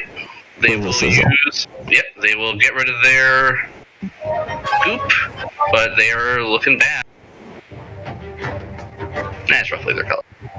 And this one by Kaka, he'll take out his crossbow, Kaka, and try to shoot you. He will roll an 18 to hit. That would hit, but I'm going to try to catch it. Ooh, nice. So it's a D10 plus your Dex mod plus your monk level? Did you say D10? Yeah, I think it's a D10. Yeah. Dex mod is 4. 7. 16. Ooh, yeah. So you negate all the damage fully. You can spend a key point to throw it back if you want. I will. All right. So yeah, spend 1 key point and you make a monk basic attack. And it does as much damage as your fists or claws. As the monk modifier? Yeah, you're your basic unarmed stuff. D4 plus 4, right? Correct. Yeah. Yeah, that's a nat 17, so. Oh yeah. And I did 6 damage. All right, you bloody him with that. You catch his arrow and return it to him, and it's just sticking in his chest, and he just looks shocked. You pretty much caught that 10 feet away from him and threw it back at him in just the flash of a blink of an eye. If anything, he's like, fuck, how did I shoot myself? All right, after the bandits, it is Heximus, followed by Zillin. Okay. So Heximus is going to step back and provoke an opportunity attack from this guy. Coming at you for... Nope, that's a miss with a 12.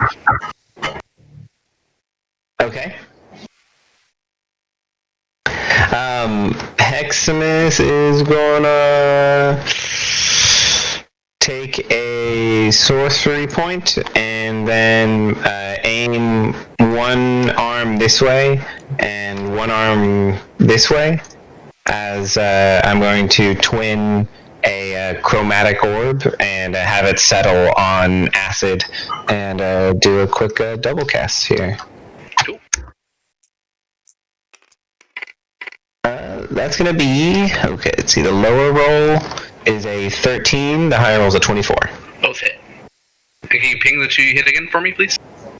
Yeah, it's this loner and then the one over by Caecilius. Excellent. Alright, the first boy, the loner, can take 19 acid damage, and the one next to Caecilius can take 11 acid damage. Dead. Nice. Remind me never to piss off Heximus. Affirmative. Well, be sure that you don't lie around him.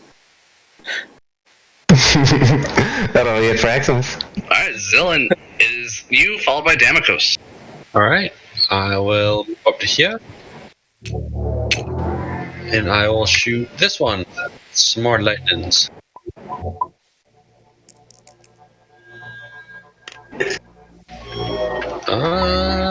16 to hit. Yes. Ooh, good damage. Okay, so he takes 17. Dead.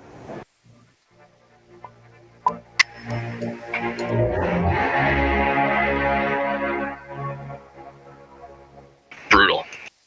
Alright. Yep, that's me. After Zillin is Damokos, followed by Kaka. Then Caecilius. Okay, Damokos is gonna move up and shoot an Eldritch Blast at this guy.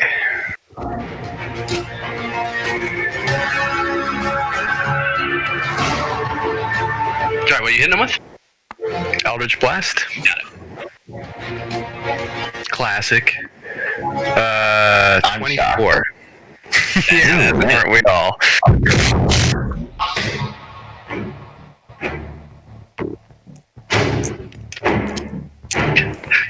You're rolling your mouth. 6 damage.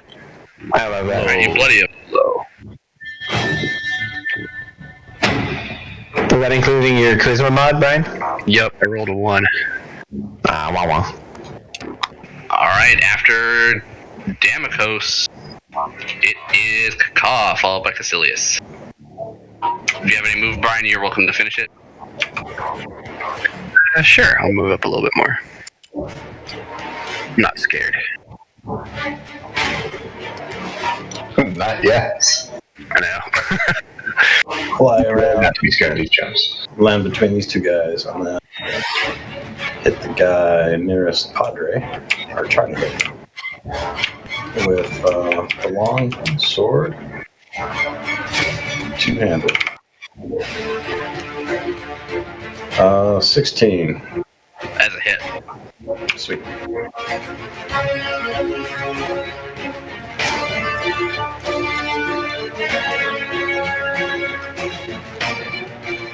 A 9 damage. 9, he is barely alive. Let's see. I'm trying to remember my class, sorry. Can I just make one unarmed attack on my bonus? Correct. For no cost, correct. Okay, that's what I'm going to do.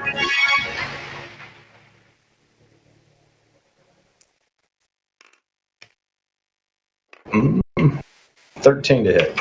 As a hit.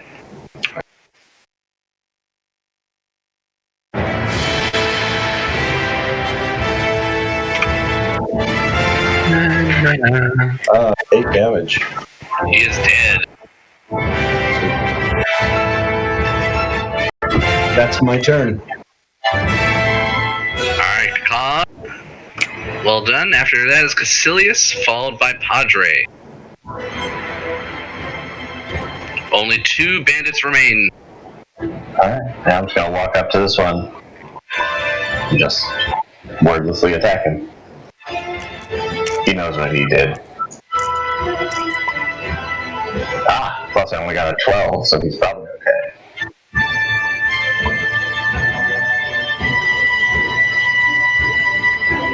Does a 12 hit? Yes, sorry, I was reading. Oh, nice. No, don't apologize. It hits. If it missed, then I'd be upset. 8 full damage. Down. Dead.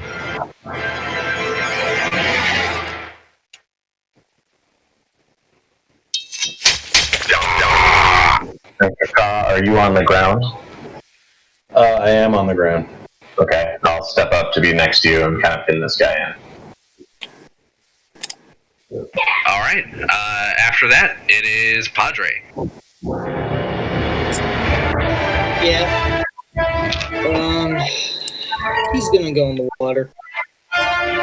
Into the water? I mean, the pirate is gonna go in the Oh, I see. I thought you also. I thought that was your move. Yeah, me too. I saw a fish. I wanted it. That's how you heal. Or 16? Yes. And 2 damage. He is barely alive. He takes his dex save. He failed. Yeah. Into the water he goes. Splash! Bam. Alright, with that, you guys have no problem either letting the remaining bandits in the water flee for their lives, or, well, shooting them with arrows and magic as they try to. Either way, the fight is a success. You guys have completed in taking the uncivil serpent. I could not say successfully taken uncivil serpent for a moment there. And among them, you find some loot. There's not a lot in the way of treasure within the ship. It seems like Tarina was bluffing, but you find a good amount on the pirates themselves. Fluffin' butt. Bluffing butt. Put it in chat. So, can I do a quick meta question? So, The forced movement that put that guy in the water, could I have opportunity attack, or do I need a feat for that? no, forced movement like that doesn't provoke opportunity attacks, but certain. Oh goodness! Oh, you broke up. But what? I heard really intense music suddenly. Not from me. Oh my god, is that just me? It got a little louder for me, but it's still pretty quiet. Yeah, I can turn it down if you want. It's not Yeah. super loud on the either. My headset's making it go crazy. Okay, I'll just turn it off for now. Weird. Is there a feat that works for that though? Like That was like spooky. No. I thought it was like a movie moment where like some character was coming in and music was starting to play. Yeah. Oh, what's that? Sorry, I can't hear. 1 second. Yeah, there's no feat. Forced movement generally never provokes opportunity attacks. There are certain let you spells that will. Huh. Okay. Sorry, what was that? I just thought there was a feat that let if you took and then somebody did forced movement. No, the only thing that really works like that is Sentinel, which lets you ignore disengage. So even if they try and disengage away, you can attack them. And they also provoke an opportunity attack as well if they hit one of your allies without targeting you. Then you can fuck them up. And the charming people or fearing them away is like the way to provoke opportunity attacks. But yeah, force movement like pushing and pulling and whatnot does not opportunity attack. Fortunately, fear, because somehow fear is because it affects their own volition instead of the other guy making it happen. Yeah, the exact rule is opportunity attacks are triggered if a creature uses its own movement, its action, its bonus action, or its reaction to move. And so it's all about the precise wording kind of thing. So that something that pulls or pushes you like that doesn't trigger it. But it would trigger certain effects, like you can thorn whip people into walls of fire, and then they take the damage. So you can do stuff like that. Okay. A lot of the forced movement thing is supposed to be forced movement because of how explosively fast it happens, whereas moving at your own volition is like turning your back on someone and like walking away in real time, you know, so it's all much more reactable. Yeah, I think I get the distinction. But I appreciate the info because I didn't know.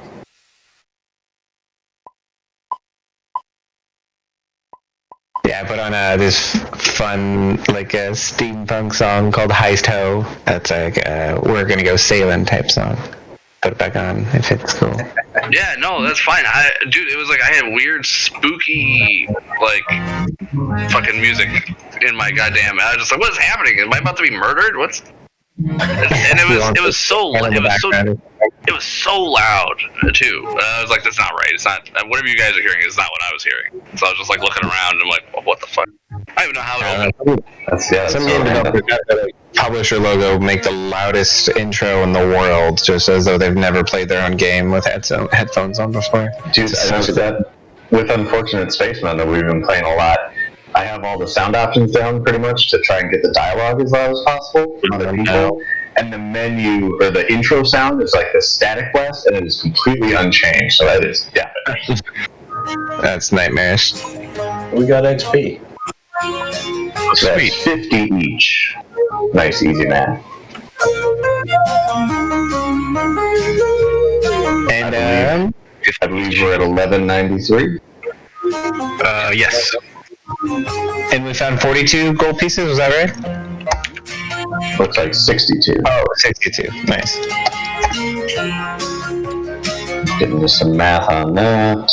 8.85. So 8 gold, 8 silver, 5 copper each.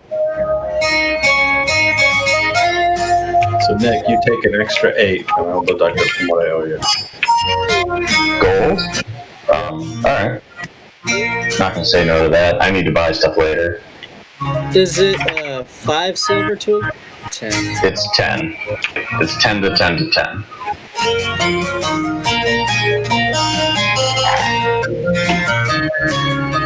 Oh, 10 silver is 1 gold? How much Yes. silver? 10 copper is 1 silver, 10 silver is 1 gold, 10 gold is 1 platinum. Electrum can go fuck itself. How much silver did we get on that? It should be 100. It might have. It was 8 gold, 8 silver, 8 copper. Sorry, I'll put it in chat. Thanks. I still owe you 9. Alright, appreciate it. Appreciate the loan. I give you my 8 gold. What? Oh, thank you. I forgot I loaned you some. Oh, shoot. You loaned I'm me paying some, you too. back with interest. Damocles always pays his debts. That's true. I did say that, didn't I? You did. Can't let you Yeah, fan and the if you're game. lawful evil, you have to follow through. I'm lawful, yeah. Go ahead, take 7 gold. All right. He won't spite you for it anyway. Enforceable. A man of my word.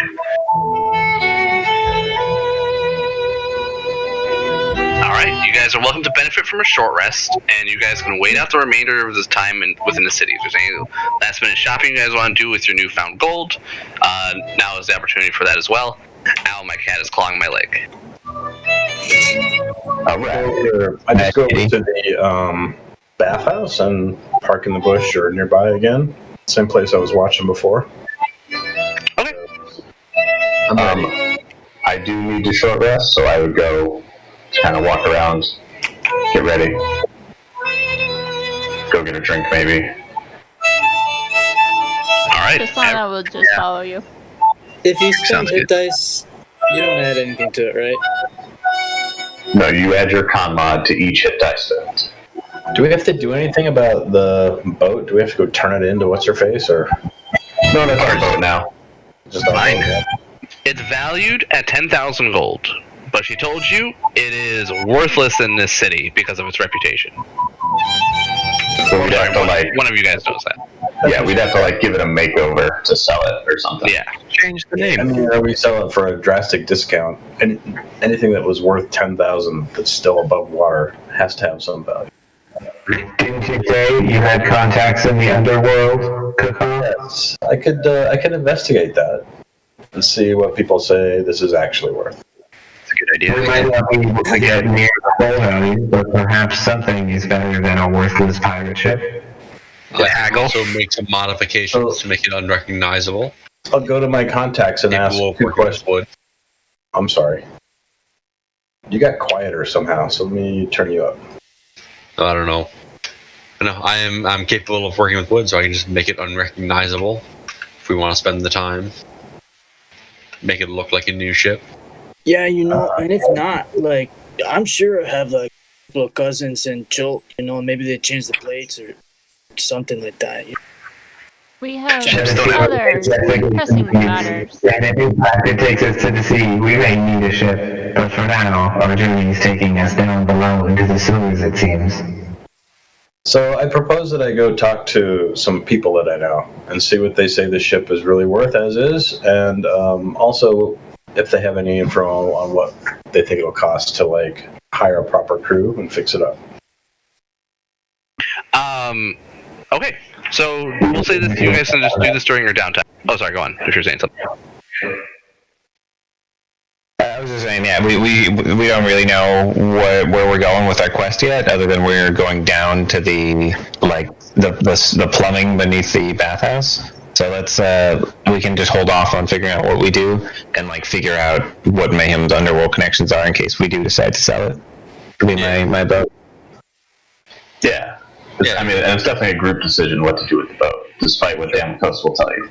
Yeah, I was just looking for information so we have something to base it on. Yeah, no, I agree, because we need someone to buy it, and you're the only one who can get us that someone without a hefty time investment. Yeah, because no normal buyer is going to buy it, it sounds like. So if anyone would buy it, it would be probably someone with your connections in the underworld. Okay. Happy to do that. Guys, I just think it would be kind of cool, if maybe we fix this thing up, sell it to some school kids or something. It'd be a nice school. What? He wants to I like the way you think, Padre.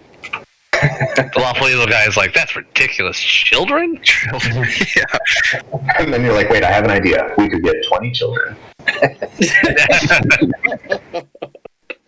Twice as many for a quarter the cost. It'd be perfect. Damocles is like, what's the market rate for a child? Not that evil. So, Mayhem, you would seek out your contact known as Nine Fingers Keen. She would eventually tell you that the ship, with a makeover, a new name, and everything, which will cost you, unless you can do something about it yourself, she can get you 5,000 gold for the ship. But it's going to take her a 10-day to do it. Okay. a titillating price. And then I'll also ask her, like, if we were to, like, fix it up for real and keep it for ourselves, what would it cost us to get a reputable crew, a trustworthy crew? She says managing the upkeep of a 20-man crew will cost you about 40 gold a day. What would we do with it? Okay, no upfront cost? Unless you're going into danger, she would tell you that most people don't require that. Okay. Yeah, if we had to hire people for like a journey, we might have to pay them some upfront probably, but for just like keeping it at the docks, probably just daily. Correct. I think 5,000 gold sounds far more valuable than an illicit ship. Well, I say we get project started sooner rather than later. What do the rest of you say? So, God, what were you saying?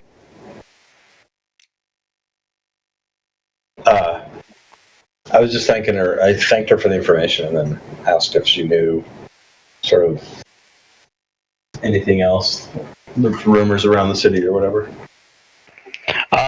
She would just tell you that people are starting to lose faith in the Flaming Fist. Hold on, one other thing.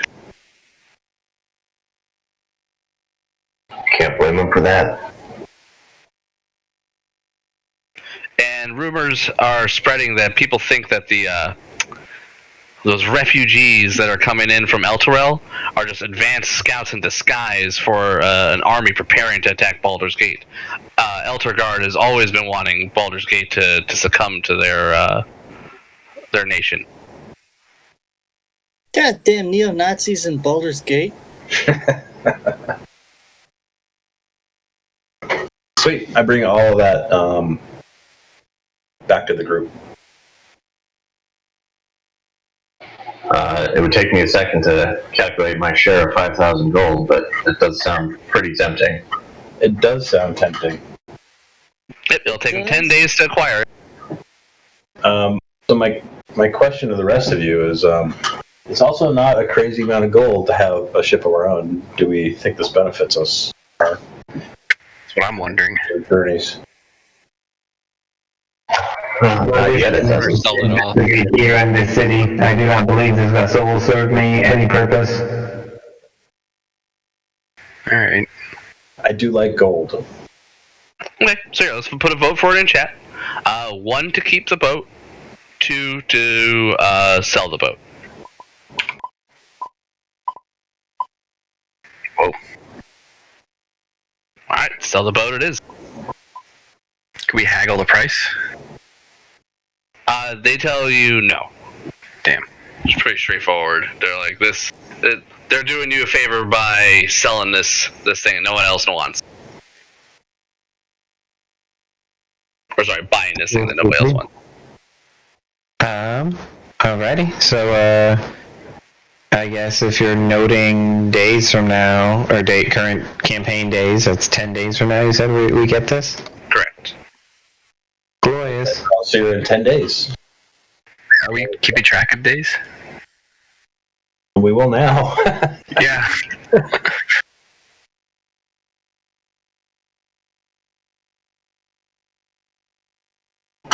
So this would be day 3?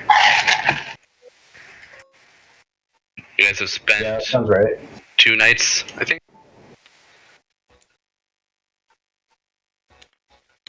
Alright. So benefit from your short rest if you haven't already. If you guys want to hit the bathhouse at midnight, you guys can be approaching the bathhouse around then. If you want to wait till later, you're welcome to. Again, if there's any last minute things you want to buy, just put it in chat. I would think going to volunteer the bathhouse is good. Scout the place until, I don't know, we meet an hour after closing, like 1 a.m. Was that If we encounter anyone inside the bathhouse, let us question them under the authority of the Flaming Fist. If they fight back, then we shall use lethal force. Perhaps take one as necessary for information. Does this sound agreeable, comrades? I suppose. It might depend on who it is in the bathhouse. If it really is the cult of the Dead Three, they'll give us plenty of reason to use lethal force. That makes sense. If they resist the authority of the Flaming Fist, then we will not hold back. But it never hurts to have a source of information. There's got to be a couple reasonable ones in there.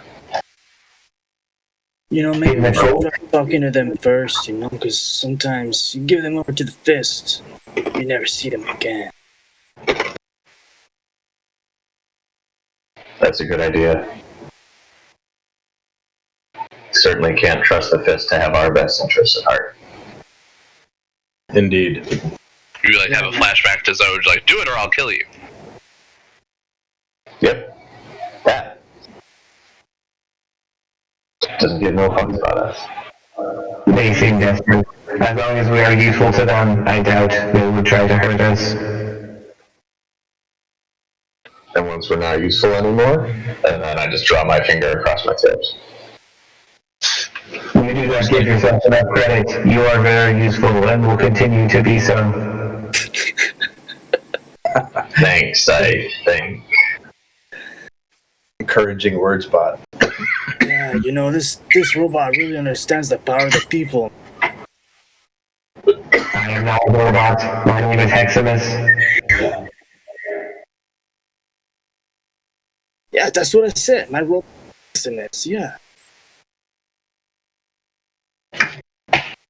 Awesome. Heximus shakes his head. Okay, if you guys don't have inspiration, get a little bit of inspiration. You guys will be arriving back at the house at 1, is that correct? The bathhouse? And you're going to try a diplomatic approach? We're just gonna identify ourselves as members of the Flaming Fist to anyone who we see, and then if they fight us, we'll go the hard way. Was I think the plan? Mm-hmm. Yeah. And those who watched the place during the day wouldn't have noticed anything strange. It would have had some patrons, but coming and going throughout the hours, but nothing out of the ordinary. Caecilius will have a disgusting look on his face as he pins the badge to his chest, getting ready to go in. Wait. So, are we going in, hoping not to see anyone, but if we did, power of the badge or whatever? Yeah, stop in the name of the law, and then shout that they're resisting as we charge them. Yeah. I do have a set of disguises and a knack for making people look like others, if in fact we would like someone to look like a shady cultist, perhaps. Otherwise, I say we go in with the full weight of the Flaming Fist that this badge gives us. See, so display badges? Yeah, I think just go in with our badges and see. Okay. All right. The Fist may not particularly like that, but I find that funny.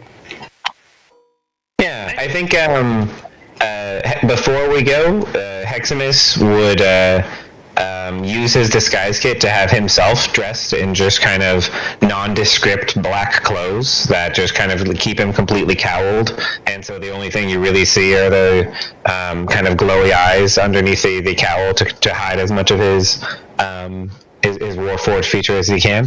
And just try and seem nondescript and shady dressed. Do you want me to roll for my disguise kit? Yeah. Give it to me. And yeah, what stat can I use with it in addition to proficiency? I would allow either intelligence or charisma. Yay, I'm good at charisma. Alright, so it'll be +5. Then that 17 is a 22. So I got a pretty good cult vibe going. Cool. Alright. So yeah, you dress yourself up with some markings of the Dead Three. Set your guys selves up in a marching order. As you guys are making your way past the first windows, what's everyone's passive perception? I'm happy to go near the front, but again, I'm not sneaky. 13. 15.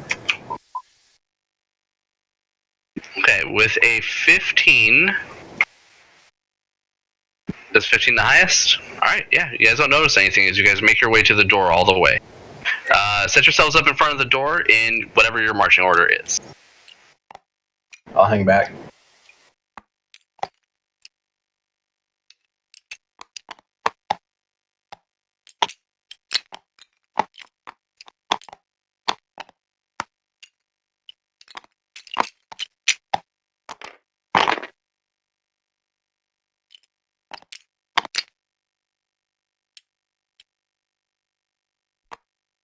Alright, who's opening the door? I will try and do it, not too noisily. Alright. Gently. Give me a stealth check or a sleight of hand. And I'm like, hey, you want me to open that? I just silently nod. Okay. I'll move up and open it. Okay, are you trying to open it wide for you to enter, or just a little bit to peek in? Stealthy peek in first. Okay. Sorry, Nick, place yourself wherever you Nope, no worries. I'll back myself up.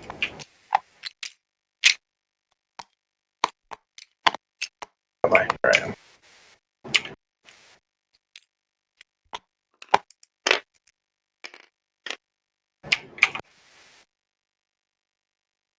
17. Ooh, very nice. Okay, so you peek inside, and you can get a view that there are people in there. You count a total of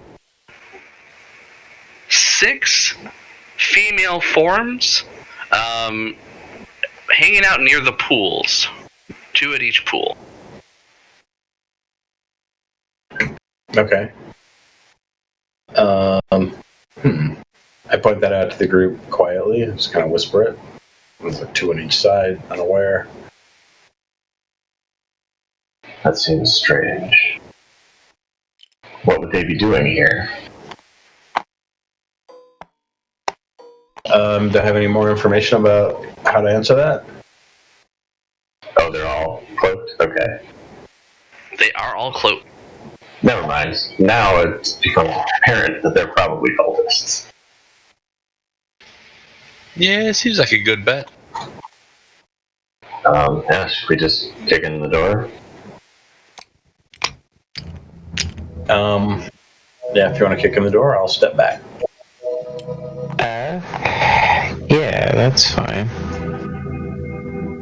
Unless anyone has any other quick plans. Yeah, that's fine. I could try to get a sneak shot on one, but I don't think that's super valuable for all the risk. Better to kick in and see if we get a surprise. Yeah, no, don't shoot yet. We might be able to get them to surrender. If they're posted up here, they're nobodies to the cult. These are your street level thugs. Alright, everybody ready? And I look around to make sure everybody's Y'all ready. are somebody. Should I give somebody guidance? It's up to you, my man. You're gonna talk your way through with the badge? I'm not gonna do it, but if somebody else is. Yeah. Yeah, that's the plan. I was gonna kick in the door as I stopped in the naval law. Got it. Need to pick. Yeah. This guy used to be law enforcement, you can tell. Yeah, I know what I'm doing here. That's why I know that these guys are street level. Let's start with the battering ram, and then we'll with some questions, maybe, if we don't have to shoot anybody first. Hopefully not. Lightning in their faces. Shoot first, Excellent. ask later. I've got a no-knock warrant. Here we go. So I'll give you a guidance for probably the intimidation. I'm sure you got the. Okay. Sure. Yeah, so when everyone's ready, I will kick in the door and say, hands up, everybody, flame fist. And go to step in. God damn. Yeah, I would say if anyone would be immediately following him, you can move up next to him, but yeah, no further than that. I would hang back. They would throw their hands up in surprise, and you would hear, "Oh no, not the flaming fist!" And you would see as they kind of raise their hands and let their sleeves drop, each of them are holding a dagger. They start to emit auras of murder that just start to overwhelm both you and Hexamist, who are nearest to them. Initiative. Oh no. I'm pretty sure I remember the aura of murder, and they will fucking murder you. Oh, yes. Oh, I almost bricked initiative again. He is aptly named. Yeah, for sure. God damn it. Me too. I crit. Nice. I almost did. Do I have more in... Okay, but I gotta go. I'll catch you guys later. Probably. Night, Brian. Night, Brian. Oh yeah, that now should be taken off too. Yeah, we should probably start initiative and take after. That's That good is stuff. correct. Thanks, Tom. It was a fun one. Yep. Great session, everybody. See you guys next week. Yeah. Good game. Yeah, GG's. Night, Later. guys.